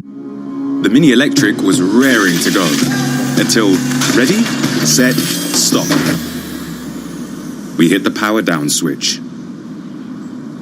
We waited. But now it's time to start up again. We're ready with the Mini Electric and whole Mini range online. Showroom safety measures are set, and we're feeling good to go. Find your perfect Mini at mini.co.uk. There's a reason flash storage is called flash storage and not electronic non-volatile computer memory storage. From quick and efficient data retrieval to instant scalability, everything about IBM flash storage is fast. It's also cloud-ready and surprisingly affordable, with a recommended monthly price of £310 for 24 terabytes of all flash. Order by the 30th of June and pay nothing for 90 days. Find out more at ibm.biz/flash offer. It could be a first-timer or a long-timer or a once-in-a-whiler. It could be a little or a lot. It could be the ticket under your fridge magnet. It could be someone with your first name and last and middle. It could be you. This Wednesday's Lotto jackpot is over £12 million, and it must be won. Or thousands of you will win a share of the jackpot. Play online or on the app. Lotto from the National Lottery. Your numbers make amazing happen. Estimated jackpot. Rules and procedures apply. Players must be 16 or over. We've got a lot of catching up to do. Hi there, everybody. It's lovely to be with you again. Over 100 live games in just 6 weeks on Sky Sports. With 64 Premier League and 45 EFL Championship games, everything is still to play for. Scores to sell, relegation to avoid, Europe up for grabs, and the titles to win. Upgrade to Sky Sports today. Requires Sky Sports Premier League and football packs. See sky.com/sports for details. In case you didn't know, TuneIn lets you listen to the same radio stations you pick up on your home or car radio, except you can hear them from anywhere. If you want to find a station from somewhere else in the world, navigate to the By Location section under Browse. Keep exploring with TuneIn. To help keep you and your loved ones safe, TuneIn has the latest guidelines from the CDC. Outdoor gatherings? Wash your hands and don't touch your face. Stay at least 6 feet from people you don't live with. Wear a mask. Don't share food, toys, or other items, and avoid shared surfaces. Participate in events like these infrequently. For the latest stories and updates on COVID-19, search Coronavirus News on TuneIn. Today at Bloomberg.com, on the Bloomberg Business app, and on Quick Take by Bloomberg.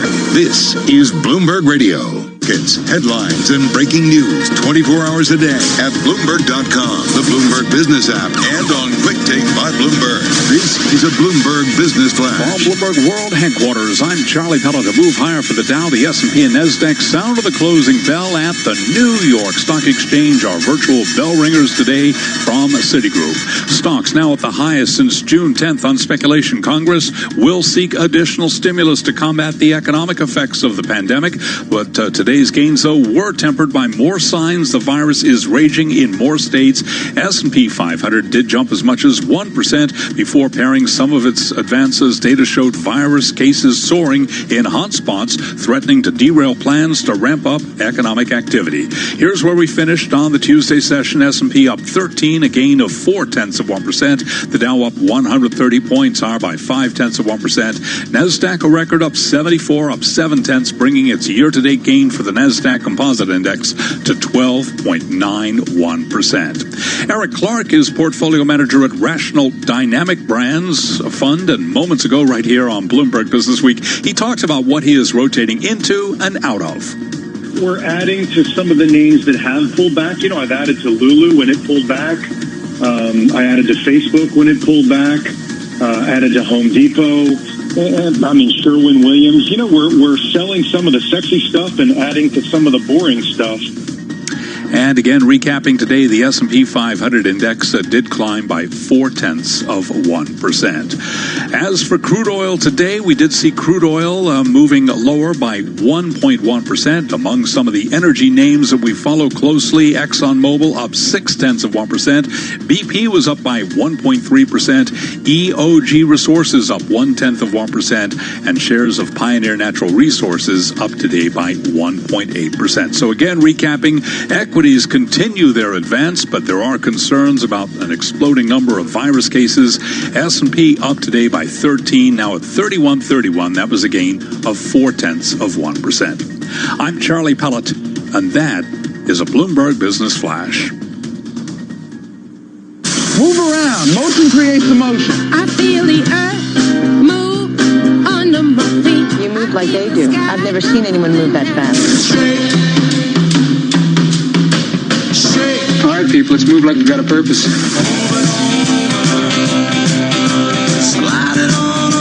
Company's called Movers and Shakers. They cost a little more, but that name cracked me up.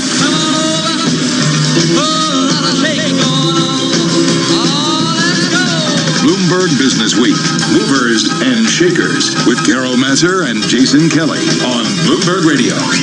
Yes, indeed. Time to take a look at some of the stocks on the move in the Tuesday trade. We had Charlie, of course, breaking down those major equity averages, offer highs of the day, but still gains across the board. Kind of a split trade here. 258 names in the S&P 500 showing gains in the Tuesday trade. 246 lower, 1 unchanged. And Jason, if I take a look at those major industry groups, 8 of the 11 did show some gains today in the S&P 500. Your best performer, consumer discretionary, they were up 1.1%. Bottom of the pack were utilities. They were down about 1%. So, yeah, we definitely did see a rally, but it really lost a lot of its momentum throughout the day.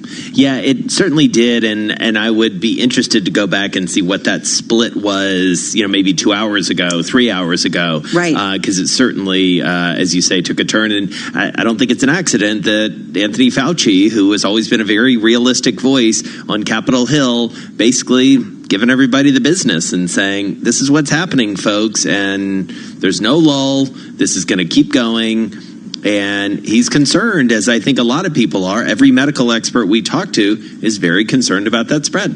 Yeah, exactly, right? And it plays out. And if we think about the things that tend to kind of take some of the wind out of the market sails, if you will, it tends to be things like the virus. We saw it with trade concerns, right? Yep. We saw that play out in futures last night and into this morning. So, this is something people watch because if, even though Secretary of the Treasury, Steven Mnuchin, said that he and the president, they don't anticipate doing a second shutdown, you don't know. Right? Yeah. You just don't know. You don't know. I mean, I think we don't have a handle on what this is going to look like. Governors could shut down their states, right? That's right. Well, and you even heard Governor Abbott from Texas yesterday hint at the fact that they may need to walk back some of their reopening. And, one person's shutdown is another person's like, oh, no, it's just a little partial kind of strategic, tactical thing that we're doing.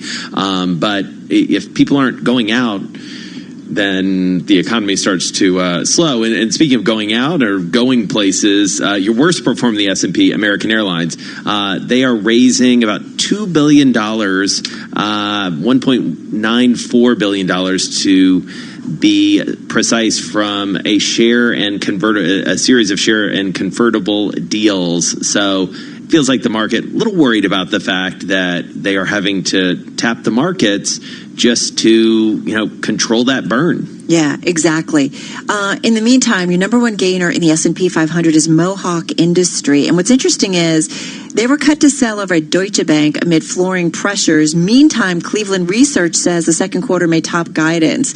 And so we saw the stock up as much as 12% in today's session. Cleveland Research also, they've got a neutral rating on the stock.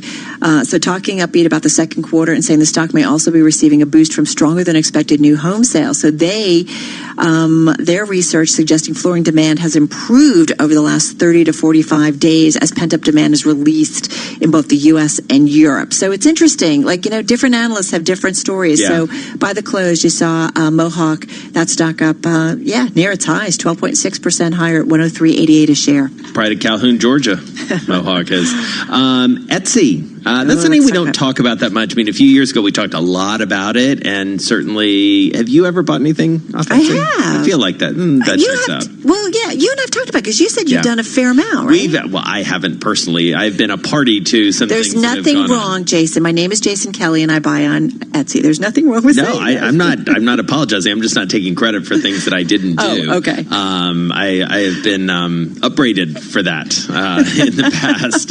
People listen to this show, Carol. We have a wide listening audience of people that I'm related to. But Etsy, Goldman touting significant opportunity. Maybe not surprisingly, people are nesting a little bit more, vintage handmade goods. That's right in Etsy's wheelhouse. So 2 price increases, one from Goldman Sachs and another, where did they, where was the other prices? Oh, RBC.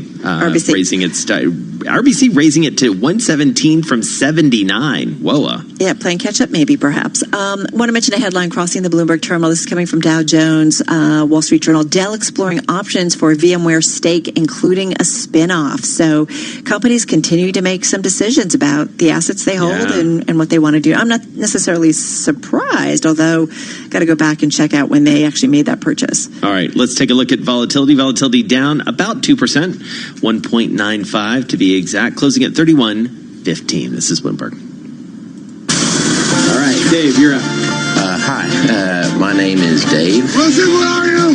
Wilson! Just what do you think you're doing, Dave? We're going for a price on Wilson. Open up the door, it's Dave. Who? Dave. Hey, Mr. Wilson! All right, Dave Wilson back with us. What stock you looking at? Performance Food Group, Jason. It's a distributor with 2 main divisions. You got Performance Food Service, which supplies restaurants and other customers with more than 150,000 products.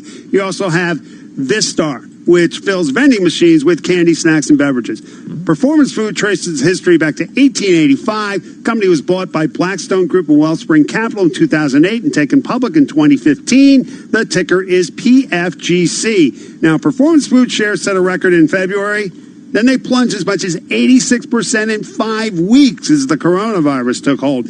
While Performance Food has struggled to recoup that loss, the business is recovering. The company presented data today at an industry conference that showed sales declines have narrowed every week since early May. Sales were down last week by 10% after plunging at the end of March by 50%. Quite the rebound. And Performance Food shares rose almost 15.5%. That was the biggest gain for the stock since mid-May. Other food services shares were higher as well.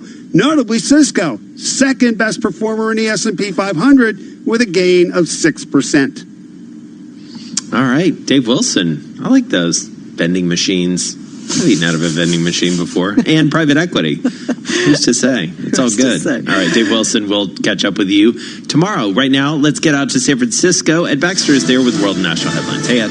Yeah, thank you, Jason. Hi, Carol. U.S. top infectious disease doctor Anthony Fauci, before Congress today, says he is seeing a disturbing surge in new cases. So you're seeing more cases now while the deaths are going down. The concern is if those cases then infect people who wind up getting sick and go to the hospital, it is conceivable you may see the deaths going up. And in fact, health officials in Houston, Texas say ICU beds are on course to be full in 11 days. Arizona's recorded a record surge. New Jersey's governor, Phil Murphy, says transmission is beginning to creep up. Even though many people, for a variety of reasons, do not listen to the not suggestion but plea to not congregate in crowds. Some people are going to do that anyway. Arizona, by the way, is where President Donald Trump is. He's inspecting his wall and says he has an executive order that punishes anybody who tries to take down a monument on federal soil. That puts people in jail for 10 years if they do anything to even try to deface one of our monuments or statues. And his tweet that he will clear protesters from around monuments with force has been flagged by Twitter again as violating its violence policies. New York Mayor Bill de Blasio very concerned about the growing use of fireworks coming out of the protests and leading up to the 4th of July. We're going to start a huge sting operation to go and get these illegal fireworks at the base. And south of Mexico City, a major quake, 7.4 magnitude, damaging buildings in the capital. Global news 24 hours a day. In San Francisco, I'm Ed Baxter, and this is Bloomberg Radio. Working from home, take a little more time for breakfast. Tom Keene. How will this pandemic change your NASDAQ? Jonathan Farrow. When you look at that sector, some of these companies won't exist, will they? And Lisa Abramowitz. They've only continued to increase the delinquencies and defaults. Crunch data topped with fresh world news. Bloomberg Surveillance. Weekday mornings at 7 Eastern on Bloomberg Radio, the Bloomberg Business app, and BloombergRadio.com. And now, watch us on Bloomberg Television. Hope you enjoyed your meal. And I just want to say, he's lucky to have a brother like you. Lucky? Caring for my brother is far from easy. But he's a part of me, like my arms and legs, so I'll be his. No time for tired. Nothing can disable this love. He needs me, but I'm the lucky one, even though I need help now and then. If you're caring for a loved one, visit aarp.org/caregiving for care guides and community support for your strength. Brought to you by AARP and the Ad Council. The market's in focus every business day. The Bloomberg Markets Podcast with Paul Sweeney and Bonnie Quinn. There's some sectors that you want to have more or less exposure to. Market sell-off glowing global once again. Analysis of the day's Wall Street action. What's the thought on Apple here? From Bloomberg Intelligence, Bloomberg Opinion, and influential newsmakers. There's very, very disturbing dynamics at work. Bloomberg Markets with Paul Sweeney and Bonnie Quinn. Subscribe today at BloombergRadio.com, the Bloomberg Business app, or iTunes. There are everyday actions to help prevent the spread of respiratory diseases. Wash your hands. Avoid close contact with people who are sick. Avoid touching your eyes, nose, and mouth. Stay home when you are sick. Cover your cough or sneeze. Clean and disinfect frequently touched objects with household cleaning spray. For more information, visit cdc.gov/COVID-19. This message brought to you by the National Association of Broadcasters and this station. You're living in a world built on science, politics. The Mini Electric was raring to go until ready, set, stop. We hit the power down switch. We waited. But now it's time to start up again. We're ready with the Mini Electric and whole Mini range online. Showroom safety measures are set, and we're feeling good to go. Find your perfect Mini at mini.co.uk. When you're buying tech online and you want to make sure you get exactly what you need, would you rather talk to a robot or to someone called Robert or Derek or Sanjay or Sue or one of our other tech experts on Shop Live, Curry's PC World's online video call experience? Hey, I'm Ali. How can I help? Isn't it nice to get expert advice from another human being before you buy? They're just a click away. Curry's PC World. Talk to our tech experts online with Shop Live. TfL has a plan to help London reopen carefully, safely and sustainably. The Central London Congestion Charge, Ultra Low Emission Zone Daily Charge and the London-wide Low Emission Zone Charge are back in operation to help reduce congestion and pollution. The Daily Congestion Charge has now increased to £15 and operates from 7 a.m. to 10 p.m. 7 days a week. NHS Trust and care home workers can claim reimbursements. For more information, search TfL Driving. To the Mayor of London and TfL, every journey matters. It could be a first-timer or a long-timer or a once-in-a-whiler. It could be a little or a lot. It could be the ticket on your fridge magnet. It could be someone with your first name and last and middle. It could be you. This Wednesday's Lotto jackpot is over £12 million, and it must be won. Or thousands of you will win a share of the jackpot. Play online or on the app. Lotto from the National Lottery. Your numbers make amazing happen. Estimated jackpot. Rules and procedures apply. Players must be 16 or over. When the world stopped, people in our local communities didn't. At the Co-op, we want to say thank you to all the local heroes. Daksha wanted to help the NHS, so she and her husband Parish cooked 50 meals for a hospital in Harrow. But they didn't stop there. They've set up the Community Response Kitchen, delivering to hospitals, schools and homeless shelters across London. Now they're delivering between 1,000 and 3,000 meals every day, and they've achieved all this with no funding, just the support of local businesses and local people. To Daksha and Paresh and all the local heroes that keep our communities going, the Co-op says thank you. Stay close to College Hoops Conversation with College Basketball Talk podcast from NBC Sports. Join Rob Dowster and Bobby Reagan for weekly recaps of what's happening in every conference. Nostalgic flashbacks to classic games and big picture discussions of the future of the sport. Always knew was a legend, and you always knew was one of the great coaches because everyone always told you how great this coach was. But he never really reached point of either. Search College Basketball Talk on TuneIn to listen. Wanna bet football can make you feel nostalgic? Playing days are over, so... On the podcast, NFL Alumni Lounge, Charlie Booth sits down with retired NFL legends to talk about their careers, life after football, and everything in between. Mr. Darren Waller, good to have you. Yes, sir, it's good to be here. Dana White, welcome to the Alumni Lounge. Thanks for having me, brother. Big member of our NFL alumni family, the CEO of the XFL, Mr. Oliver Luck. Charlie, good to see you. Thanks for having me. We're here with the president, Mr. Eric Price. Good to see you. Search NFL Alumni Lounge on TuneIn to listen. 4 hours a day at Bloomberg.com, the Bloomberg Business app, and on Quick Take by Bloomberg. This is a Bloomberg Business Flash. Bloomberg World Headquarters. I'm Charlie Pelleton. Up day, stocks gained for a second day, but they did fade into the close as concern mounted that a spike in virus cases in some states could curtail economic activity. Gold rallied to its best level since 2012, now at 1769, up 0.9%. S&P up 13, a gain of 0.4%. The Dow up 131, up 0.5. NASDAQ up 0.7%, higher today by 74 points. And the 10-year, the yield there, 0.71%. So an up day, I'm Charlie Pellet. That is a Bloomberg Business Flash. And we want to welcome our Bloomberg TV audience that's joining us at this time, as we also welcome Mindy Grossman. She's president and CEO of WW International. She joins us on the phone from the Hudson Valley. And Mindy, Jason and I and our whole Bloomberg community, delighted to have you here with us. Curious to hear how your family's doing, your corporate family's doing, now that we're 15 weeks into the shutdown and now starting to slowly reopen.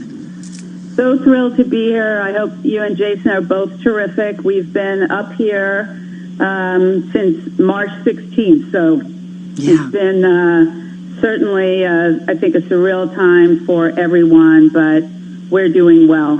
To your point, Carol, we entered the year with unbelievable momentum. We had launched MyWW. We were in the throes of our digital transformation.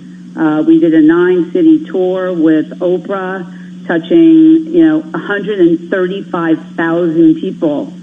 And, then all of a sudden, mid-March, the world changed, and we had to quickly pivot. Not only for the safety and security of our employees and our members, but it was important to us that we kept our community together because of our approximately 5 million members who are all digital. 25% of them also attended our studios.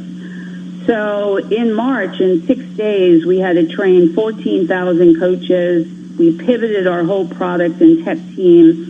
And simultaneously in 12 countries, we launched virtual workshops, which in the first week we had 15,000, and they're still continuing today.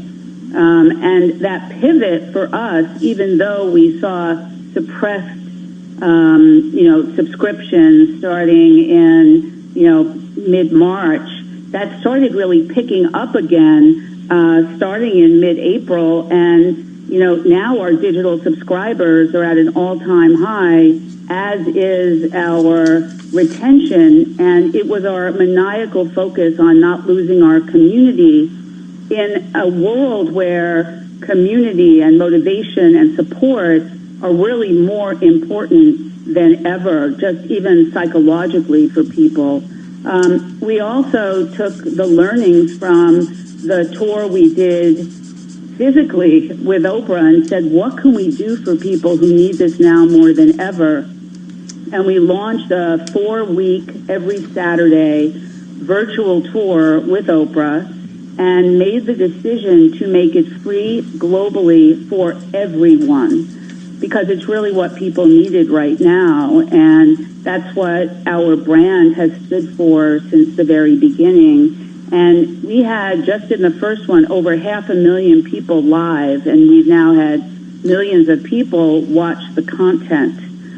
So what we've been trying to do is use this as an opportunity to accelerate our digital transformation, reduce our real estate footprint, be able to add, to the ecosystem of wellness. And, I think now we're seeing more than ever, health and wellness is on top of everybody's mind. It's not a luxury anymore. It's a necessity. And so talk about Mindy, and I believe we've talked about this before. You've mentioned her a couple times, the Oprah effect here. I mean, what has she done for the brand, especially in this time? It feels almost more important to have that voice for a whole variety of reasons. Yeah, she has been such a partner to me since, the day I joined the company, certainly as a board member, but also as a thought partner in how can we work together to really give people the tools and the motivation so they can really live their best, healthiest lives. So, if you look at what we've built out in terms of this wellness ecosystem, whether it's nutrition or activity or mindset, motivation, sleep, relationships, whatever that is, having Oprah and her voice to be able to amplify, and it's really her superpower, is to galvanize people. And we really saw it on the tour, and we also saw it on this virtual tour, and I know she feels now more than ever what we bring is going to be more critical for people. And, as we talked about moving into the broader scope of wellness, we said we're never going to abdicate our global leadership in healthy weight loss, which is so important. If you look at the number one factor in COVID deaths was obesity. Right. Diabetes is a huge factor, and we're seeing from all our data in terms of why people are joining and what is top of mind. It's I need to be healthy not just for me, but healthy to others. I need to not get sick to get healthy. I need to prevent what is happening. And I think, COVID has really changed the mindset. The other thing it's done, though, it's really identified the health disparities among communities, and I think that's going to be a big focus as well. We've had these conversations, Mindy, with a lot of the members of the medical community that we've had on air about, this is obviously a healthcare crisis, but it also speaks to the health of so many different, so many Americans and the difficult spot that they're in. One thing I wanted to ask you is, in terms of what you guys have seen, the pivot to even more digital because of the shutdown, is the virus potentially the catalyst to finally moving to a digital-only model? Look, I think any company that has not used this as an opportunity to accelerate the digital transformation is going to be left behind. That's the reality. However, the way we feel is it's not like face-to-face will go away completely. We will have a smaller footprint. But even before COVID, we had a new product that is going to launch later this year, which is digital plus virtual group coaching. So our digital platform, but more support in terms of coach motivation. So once we launch that, we will have a suite of tools that people can look at and decide what is right for them. It's kind of picking my WW. And we've been on this personalization journey. So not only do people obviously take an assessment for what program they want to be on for health and weight loss, but now they're going to have a suite of options in terms of what they feel is right for them. we just started reopening our studios. And by the end of this month, we will have about 400 studios open. And we started, obviously, safety and security. It started with people could come in and have a one-on-one session with their coach, weigh in, they could buy products. But by the end of the month, we will have very strategic, smaller groups based on the size and based on the rules of whatever the location is. But we are really seeing that there are people who feel that they want that accountability, that interaction, and that motivation. And then there are other people who really just want the support of their digital community. Connect, which is our digital social platform. We also launched Connect groups for people who are going through specific struggles right now. Young moms, imagine college students. A lot of them don't even know if they can go back to school or not. So what we're trying to do is give people that support and community no matter where they are and no matter how they want to interact. All right. We are going to hand it back over to our colleagues in Bloomberg Television. We're going to continue our conversation with Mindy Grossman now. And so, Mindy, I do wonder, in terms of your workforce, how has that gone in terms of letting people go, bringing them back? What's been the rhythm of that and the financial implications, especially as you talk about this sort of hybrid model going forward? Help us understand the workforce here. Yeah, well, what we had to do is we had to take a very, very hard look at our physical footprint around the world. And to give you a perspective, we have locations that are branded, owned, and operated. And then we also have locations that are in other non-owned. And clearly right now, those are ones we can't necessarily control, and the safety, security, et cetera, number one. Number two, we've obviously seen the ramp up significantly of our digital recruitment. So we did an entire review, and we made the decision to reduce our footprint, which unfortunately had to make the difficult decision to shrink a number of our field organization. And, it's always difficult to do that, but for the future of where our company is going and where we need to put the investment, that was the right thing to do. And so of the 400 studios in the U.S. that will be open by the end of the month, those are WW studios. Is the worst over, Mindy, when it comes to cutting costs, letting workers go? I'm just curious about the visibility you feel like you have. We've got our big Invest conference going on, and you hear different things about people not still sure about how tricky it's going to be, as we reopen more. Yeah, look, I tend to be a resilient optimist. Mm-hmm. And, of course, we've had to do a lot of different modeling. But last week, when we announced the amendment to our revolving credit facility, just to give us more flexibility, we also gave an update on our business performance, which, as I said, particularly since mid-April, our digital subscriber growth has been very strong. So, at the end of first quarter, we were at 5 million subscribers. You normally see a dip from there, but we're still over 4.9, and our retention's at an all-time high.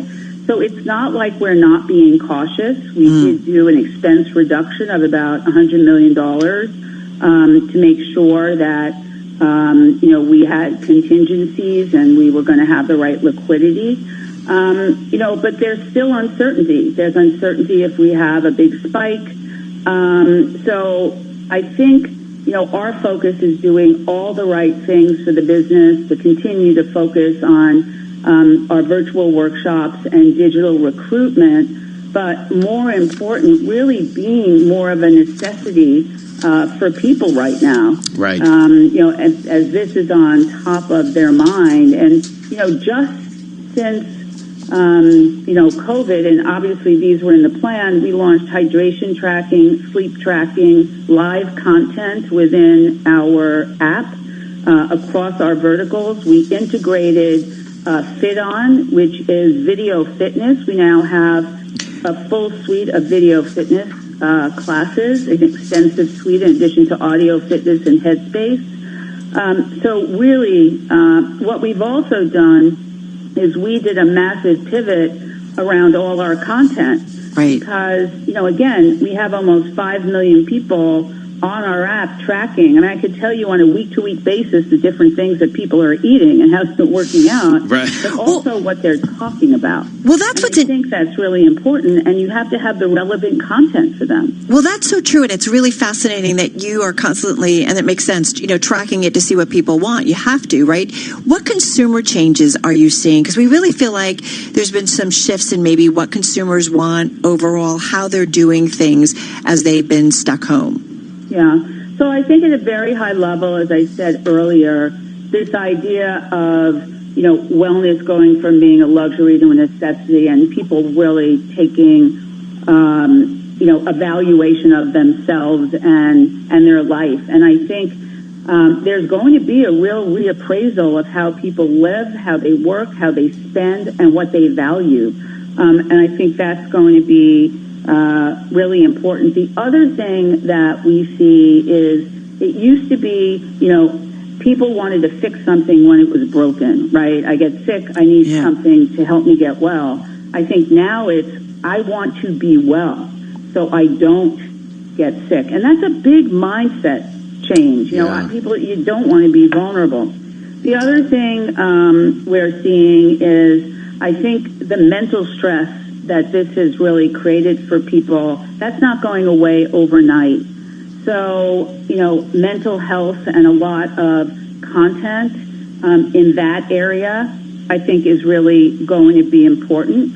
And then the power of trust and community. I think, people in times of uncertainty, they want to gravitate towards those brands that they trust. And certainly for us, everything we do is science-based. Right. It's been that way from the beginning. There's a community.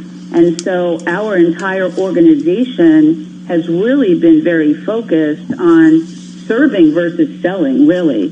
How can we do, whatever we can to, enhance lives? I think the other thing that's been important is, I think consumers are looking for brands that they really feel have purpose. And, I've always been a firm believer that, today, brands that can marry technology plus meaning to help people live better connected lives, that's going to be important. And there's going to be a different measurement from consumers when they look at brands. Right. And how they manage through this and how they were thinking ultimately of, who they serve. So, Mindy, I got to ask you, because Carol and I both know you pretty well. We've watched your career, and I wonder, you've managed through all sorts of crises before. What's different about this one from a leadership perspective and from the CEO's seat? Yeah, I thought when I took my last company public in August 2008, that was kind of going to be the biggest crisis I would have lived through. This has been very different. Yeah. Number one, this is truly global. Number two, there's an aspect of uncertainty that we've never had before. Number three, it has made us all isolate in a very different way. And all of those things, you have to take in from a leadership perspective. And right now, and, not that it wasn't then, but the need to, communicate. I'm not just the CEO. I'm the Chief Communication Officer, the Chief Crisis Officer, the Chief Hope Officer. What people are needing and feeling right now is they want to know, where they stand, what is happening at any given time. And, my feeling is control what you can control. Tell people what you're doing, galvanize them around what you can do, and keep that focus. And I'm very fortunate that, our leadership team has really come together. I mean, we've built a culture of purpose, and they're galvanized around what we can do, and I'm galvanized around what we can do for them and for others. I think the other thing that's different this time is the world has changed since then, and authenticity is really important. I say that, people used to think vulnerability was a weakness. It's a strength. People want to understand if they're feeling, something, that they're not alone. And so the number of town halls and the number of communications that myself and, our leadership team has done has been significant. And we have tried to be, transparent. We've tried to communicate, whether that's what's happening with the business, what's happening with, our studios or our offices or everything around the world. Right. I think that's been a very big factor in this. And lastly, it's not just one thing. We have a pandemic. We have a financial, challenge. And, in the United States in particular, we have a real issue in terms of racism. Right. And, what we are going to do as a country and what we're going to do as businesses. So again, it's all of these things happening at the same time that really require, your ability or the CEO's ability to address them in a very humane way. And I think it's really a call to moral leadership right now. And what does that moral leadership look like to you, especially around the racial justice issue, Mindy? So, for me, it's been devastating. I've been such a champion of diversity my whole career, and it's been very emotional. And, I'm very fortunate. My CHRO, Kim Seymour, who is a black woman, but she's been my partner, and the two of us have really, spent a lot of time saying, how are we going to, manage and what are we going to do? And we had and made progress around diversity within our company. There's a reason we have a diverse board. That didn't happen by accident. There's a reason we have a diverse executive team. But the first thing we did was do a town hall and said, look, we've made progress, but it's not enough. And we need to do more, and we need to do it better.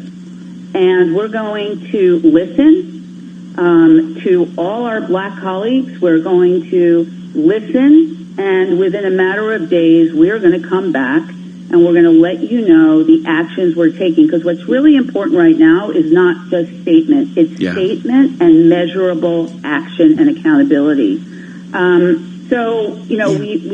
said, what are we going to do internally? What are we going to do externally? So externally, we did donate $1 million to a series of nonprofit organizations across, education, social justice, health and wellness, and we're matching all employee donations to those as well.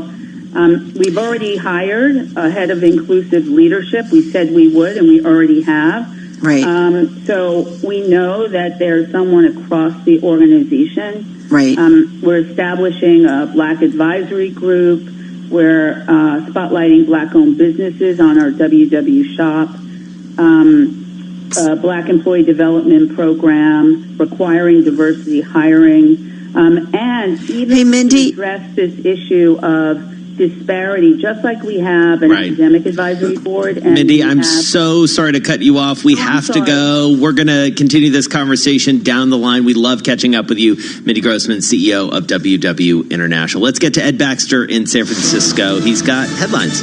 All right. Thank you, Jason. President Donald Trump in Arizona inspecting his wall. He says he has signed an executive order that could put anybody who defaces or tries to take down a monument statue facing 10 years in jail. He says last night in Lafayette Park, he dispatched police. We sent people there, and law enforcement did an incredible job. They ran into that place, and we were minutes away. It was a sneak attack. By the way, Twitter has flagged his tweet about using force against its violence policies. And Democrats in the Senate say the GOP police reform bill is dead. There is no escaping the fact that Senate Republicans have drafted a policing bill that is deeply, fundamentally, and irrevocably flawed. Senator Chuck Schumer says he cannot get the 60 votes to bring it to the floor, and they can't either. Texas just reported a record jump in COVID-19 cases day to day, more than 5,000. Arizona as well as Florida, where Governor Ron DeSantis says bars and restaurants have to abide by the guidelines. No tolerance for that. Just suspend the license, and then we'll move on. And then people will, hopefully, get the message that these guidelines are in place for a reason. And the nation's top infectious doc, Anthony Fauci, before Congress says it's not going to get any better. We are still in the middle of the first wave, so before you start talking about what a second wave is, what we'd like to do is to get this outbreak under control over the next couple of months. And he says testing is one of the keys, also surveillance. In San Francisco, I'm Ed Baxter. This is Bloomberg Radio. What's the true value of your custodial relationship? Ben Harrison of BNY Mellon's Pershing explains. As sophisticated investors demand more from their advisors, advisory firms, in turn, need to rely on their custodian to help them grow their complex businesses. At BNY Mellon's Pershing, supporting the rapid growth of RIAs is our number one priority. We understand what it means to deliver true value to our clients who are looking for a custodian that is aligned with their best interest and delivers high-value solutions, all in an open architecture environment with flexibility, choice, and transparency. Learn why so many of the largest advisory firms turn to us for the financial strength, resiliency, and high-touch service that BNY Mellon Pershing provides. When you work with Pershing, we put your business first. Can your custodian say that? Learn more at Pershing.com or call 800-445-4467. Pershing Advisor Solutions, LLC, member FINRA SIPC. Have you wanted to speak a new language, but you thought it'd be too hard or take too much time? Then go to Babbel.com, download the app, and try it for free. In just 15 minutes a day, you'll be on your way to speaking a new language in just a few weeks. And right now, you can try Babbel for free. Babbel starts out teaching you words and phrases by matching them with pictures. You won't believe how easy the interactive program is. Soon the sentences get a little bigger, and before you know it, you're having simulated conversations voiced by native speakers. And because Babbel is crafted by language experts and uses the spaced repetition method, in just 10 to 15 minutes a day, you'll be speaking the language of your choice with real confidence. With Babbel, you can speak a language. Just go to Babbel.com and start your first lesson in the language of your choice for free. Download the Babbel app or go to Babbel.com and try it for free. That's Babbel. My name is Danya. I moved to Manchester in 2010. I came from Afghanistan. The first school day was a bit tough. I had no friends, couldn't speak English, and felt a bit left out. My high school teacher was very supportive. She matched me up with friends that spoke the same language as me. Having friends gave me a lot of confidence. I felt like I'm not being left out. Teaching. Every lesson shapes a life. Get free one-to-one support with our teacher training advisors to get one step closer to the classroom. Subject to eligibility. Search Get Into Teaching. And action.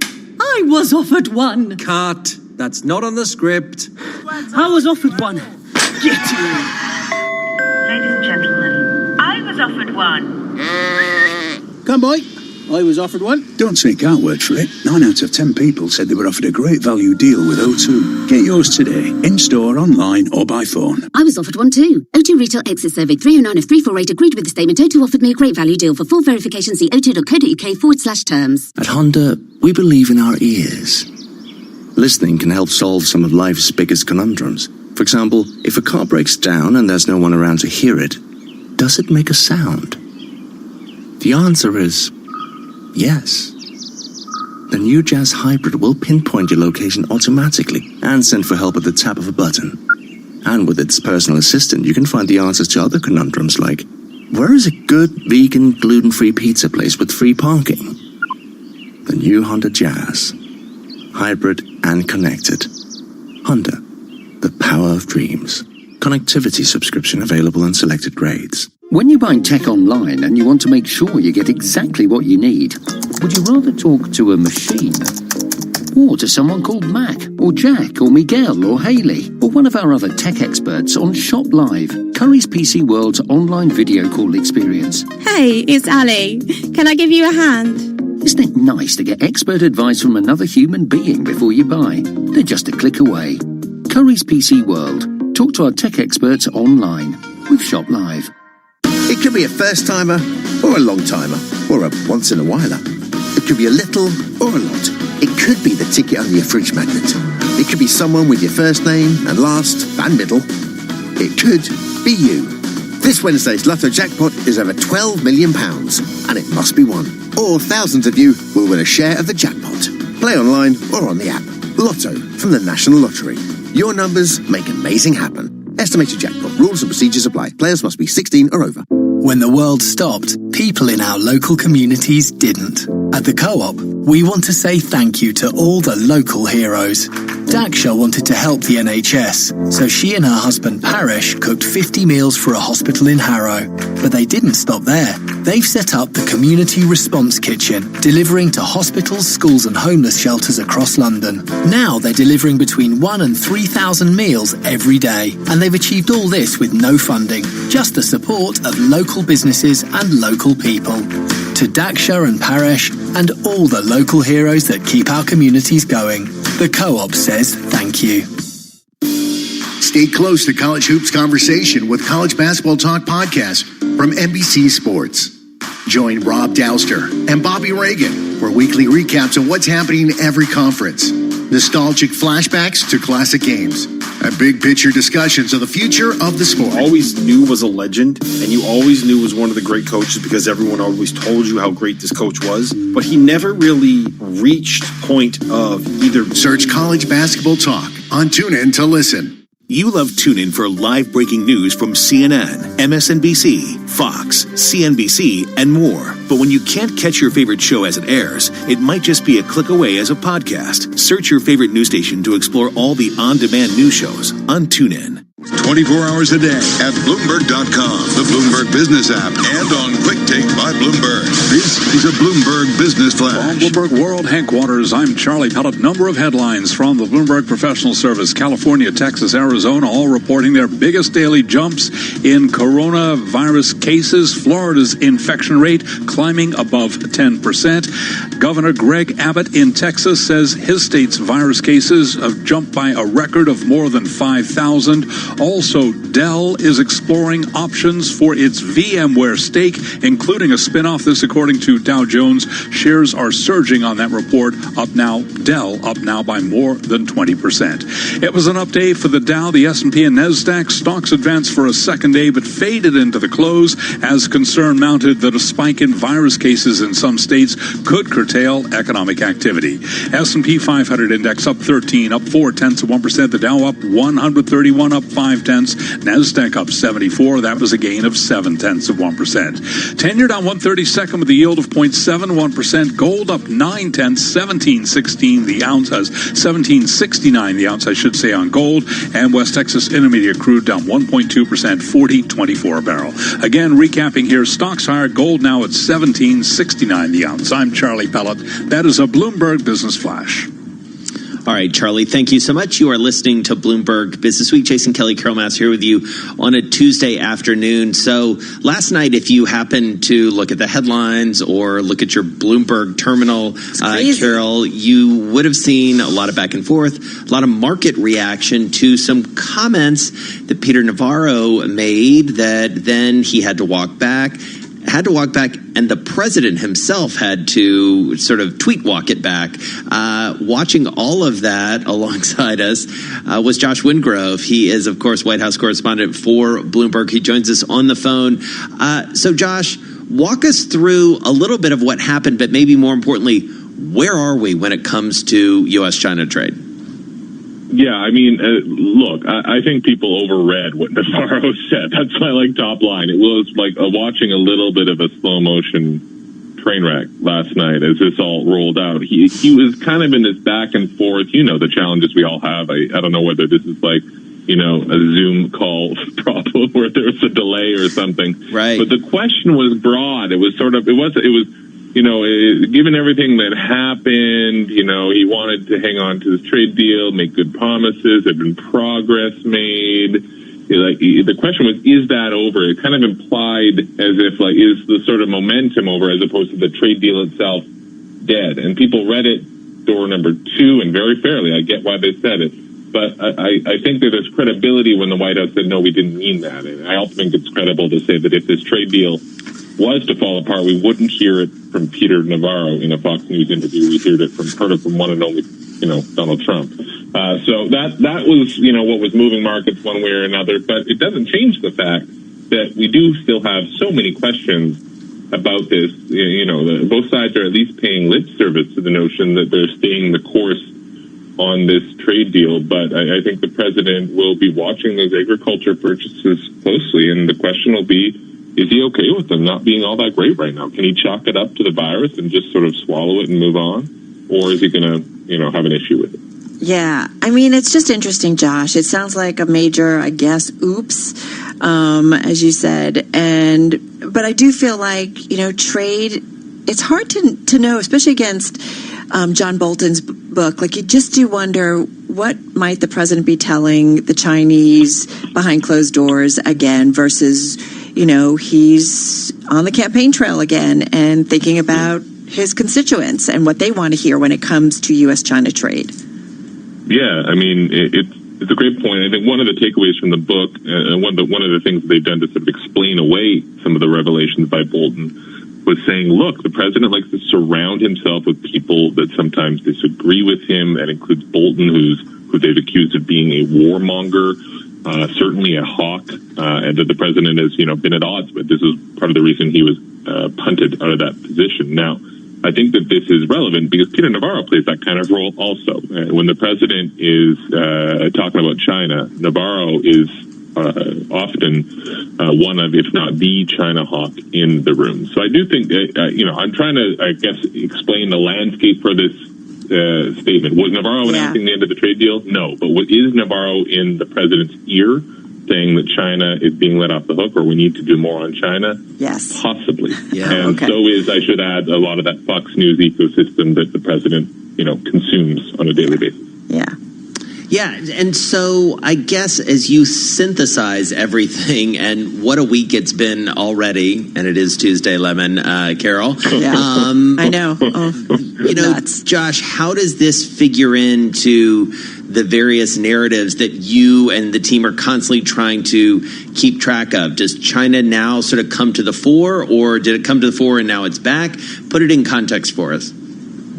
I think that we will see the president continue to ratchet up the language on China around the virus, but he's so far really walled off the two issues, right? And so we saw that over the weekend, Kung Flu, this issue, and they really stood by that statement, which has been criticized, of course, as being a racist statement. Will we hear the president continue to do that? I guess we'll see.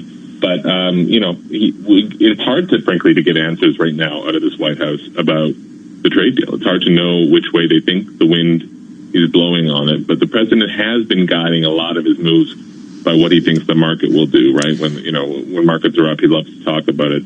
I have to have a feeling that at least someone, possibly someone like Stephen Mnuchin, but that is just a pure guess of mine, would be telling him, look, if we start ripping up trade deals, there is going to be a market reaction. And, obviously we saw even a flavor. Oh my gosh. It was incredible. I mean, it really was incredible to watch the immediate reaction, even, very late into the night when you looked at U.S. futures, Carol, and obviously everything that was going on in Asian markets as well. Well, what's interesting too, right? Josh, is that we did hear Stephen Mnuchin. He said he expects China is going to honor their obligations, under the trade deal. But he did also say a potential decoupling with the U.S. is still possible, right? So it's just this kind of back and forth and teasing, I feel like, to some extent.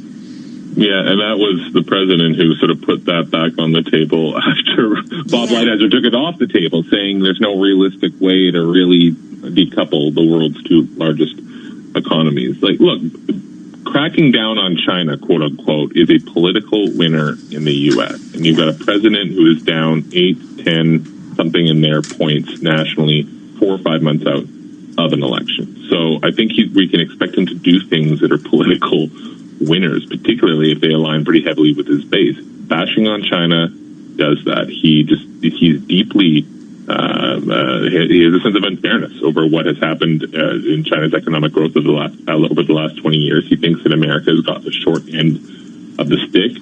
He loves a trade deal. He fancies himself a trade, like a wheeler and dealer, and I don't think he's going to want to throw away a deal he made that has his name stamped on it quickly. But his starting point here is putting it generously by saying China skepticism. Yeah. All right. Josh Wingrove, thank you so much. White House correspondent for Bloomberg joining us on the phone. And I think it's fair to say, and Josh alluded to this, Carol, that, China and tough talk on China is if not bipartisan issue, but the general sort of mistrust of China does seem to play fairly well across a pretty broad swath of the electorate in a way that very, very few issues do.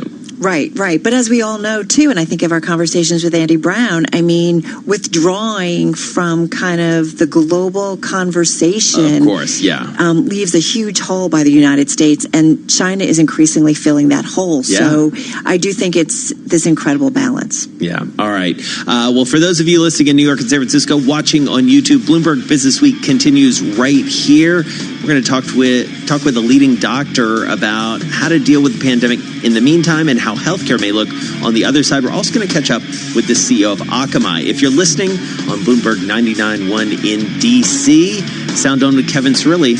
That is coming up next. You're listening to Bloomberg Business Week here on Bloomberg Radio. When you leave out the rumors, the illness does not cause COVID. At Honda, we've never looked to other car companies for inspiration. No, it's not a matter of an inflated ego. We just prefer listening to what people really need. For example, the new Honda Jazz Hybrid doesn't have the expected 6 airbags. It has 10, including one that prevents the driver and passenger from colliding with each other. And because we also listen to our conscience, all our safety features come as standard. No charge. Honda, the power of dreams. It could be a first-timer or a long-timer or a once-in-a-whiler. It could be a little or a lot. It could be the ticket under your fridge magnet. It could be someone with your first name and last and middle. It could be you. This Wednesday's Lotto jackpot is over £12 million, and it must be won. Or thousands of you will win a share of the jackpot. Play online or on the app. Lotto from the National Lottery. Your numbers make amazing happen. Estimated jackpot. Rules and procedures apply. Players must be 16 or over. When the world stopped, people in our local communities didn't. At the Co-op, we want to say thank you to all the local heroes. Daksha wanted to help the NHS, so she and her husband Parish cooked 50 meals for a hospital in Harrow. But they didn't stop there. They've set up the Community Response Kitchen, delivering to hospitals, schools and homeless shelters across London. Now they're delivering between 1,000 and 3,000 meals every day, and they've achieved all this with no funding, just the support of local businesses and local people. To Daksha and Paresh and all the local heroes that keep our communities going, the Co-op says thank you. This is a message from the government about the next stage of controlling coronavirus with NHS Test and Trace. To protect your friends and family, testing and tracing must become a new way of life. If you have symptoms, you need to get a test immediately. Don't leave home for any other reason. If you test positive, we will contact you to trace people who you might have infected. From now on, if you're told you've been exposed to an infected person, you must self-isolate for 14 days. Play your part and do the right thing so we can safely return to a more normal life. Go to nhs.uk or call 119. Stay alert, control the virus, save lives. Ready for a one-of-a-kind look at the NFL? On the PFF NFL podcast, Steve Palazzolo and Sam Munson interpret the unique stats of Pro Football Focus to analyze the league, uncover secret superstars, and discuss which teams to watch out for in the next Super Bowl. Let's talk some football. Let's do it, Steve. All sorts of stuff. We're going to do most improved defenses around the NFL. Solomon Wilcots, our very own. He went into some detail over at PFF.com. Most improved defenses around the Search PFF NFL on TuneIn to listen. .com, on the Bloomberg Business app, and on Quick Take by Bloomberg. This is Bloomberg Radio. From Bloomberg World Headquarters, I'm Charlie Pellet. Dell Technology shares surging after hours, up now by 20%. After the Wall Street Journal reported the company is considering spinning off majority-owned VMware. Stocks advanced for a second day but faded into the close as concern mounted that a spike in virus cases in some states could curtail economic activity. Today, the S&P 500 index climbed 13 points, up by 0.4%. The Dow up 131 points, up 0.5. NASDAQ up 74. That was a gain today of 0.7%. 10-year down 132nd with a yield of 0.71%. Gold 17.68 the ounce. West Texas Intermediate crude down 1.7%. $40.02 a barrel right now on West Texas Intermediate crude. Federal Reserve Bank of St. Louis President Jim Bullard says a strategy of capping Treasury yields out to a certain maturity may not work, and such yield curve control seems unnecessary with the market pricing in rates near zero into the future. Bullard made the comment in a wide-ranging interview with Bloomberg Radio and Television, where he talked about a number of other topics, including a lack of asset bubbles. Bubbles is always an issue, and I do keep my eye on it. But again, I'm just not seeing things that are of the same magnitude as what happened in the late 1990s, the internet so-called .com bubble that blew up on us, and then the much more serious housing bubble in the mid-2000s that also blew up and turned into a global crisis. But I'm not seeing anything like that right now. Barclays Capital says the outlook for hotel companies, including Marriott International and Hilton Worldwide Holdings, might be better than feared, as the worst of the virus's fallout appears to be in the rearview mirror. Today, we did see a mixed day for the two names. Marriott was up 0.5%. Hilton shares lower today by 0.5%. End of the line for Segway, which boldly claimed its two-wheeled personal transporter would revolutionize the way people get around, is ending production of its namesake vehicle. I'm Charlie Pellet. That's a Bloomberg Business Flash. This is Bloomberg Business Week with Carol Masser and Jason Kelly on Bloomberg Radio. All right, so as we kick off the last hour of the show, I'm really excited about this next guest, in part because it comes via a very good friend of mine, Melissa Daly, who introduced us to Dr. Vijay Vad. He is sports medicine specialist at the Hospital for Special Surgery here in New York City. That's where he joins us on the phone to talk about several things that are so front of mind for us, Carol. One is the nature of medicine, what's happened amid this crisis, but also he works in sports medicine. He's written a couple of really interesting and important books around basically staying an athlete, which I am a little bit obsessed with. So much to talk about. Dr. Vad, thank you so much for joining us. Thank you, Jason and Carol, for having me. All right, so let's start with what's essentially the news of the day, which is COVID-19, the news of the past 90, 100 days. As you have seen patients, as you've talked with patients, as you have observed the healthcare system that you know so well, what's changed in terms of the relationships among doctors and patients? Well, this is sort of one of these historic events, especially when it comes to healthcare. We've been so focused on chronic diseases, we almost thought we had infectious diseases, quote unquote, beat. But little did we know we didn't. So, COVID it's going to be what I call one of these game-changing or altering events in healthcare for a long while to come. So I think telemedicine is taking off. Although I haven't been involved in telemedicine, it's really taking off. And I guess the new generation likes these new technologies. But I think the negative part is that the patient-doctor relationship, sort of the healing touch and the one-on-one close interaction is definitely going to suffer, at least in the short term. Yeah, I have to say, there is something to that. And I've been in, circumstances where a doctor's just like, wait a minute, let's just stop for a minute. What's going on? And they just pick up on something, in an office. And I do wonder whether that gets potentially lost for some in a virtual world. And I do see the benefits of it in terms of the ease and the access, especially for routine things. But I do wonder that you still have to have that face-to-face relationship. Well, definitely. And a lot of the stuff I do, especially chronic back pain, is such a mind-body issue. Yeah. to develop a rapport with a patient online, I think, is much more difficult than when you're in person with them, seeing them eye to eye. And there's certain, we're told to pick up clinical pearls in person. That's what our training has been. And I think that's where the new generation doctors that are just getting trained might have a slight edge on us, quote unquote, old timers. Is that, we're so trained to be in the room, tactile, visual, for clinical diagnosis and patient report.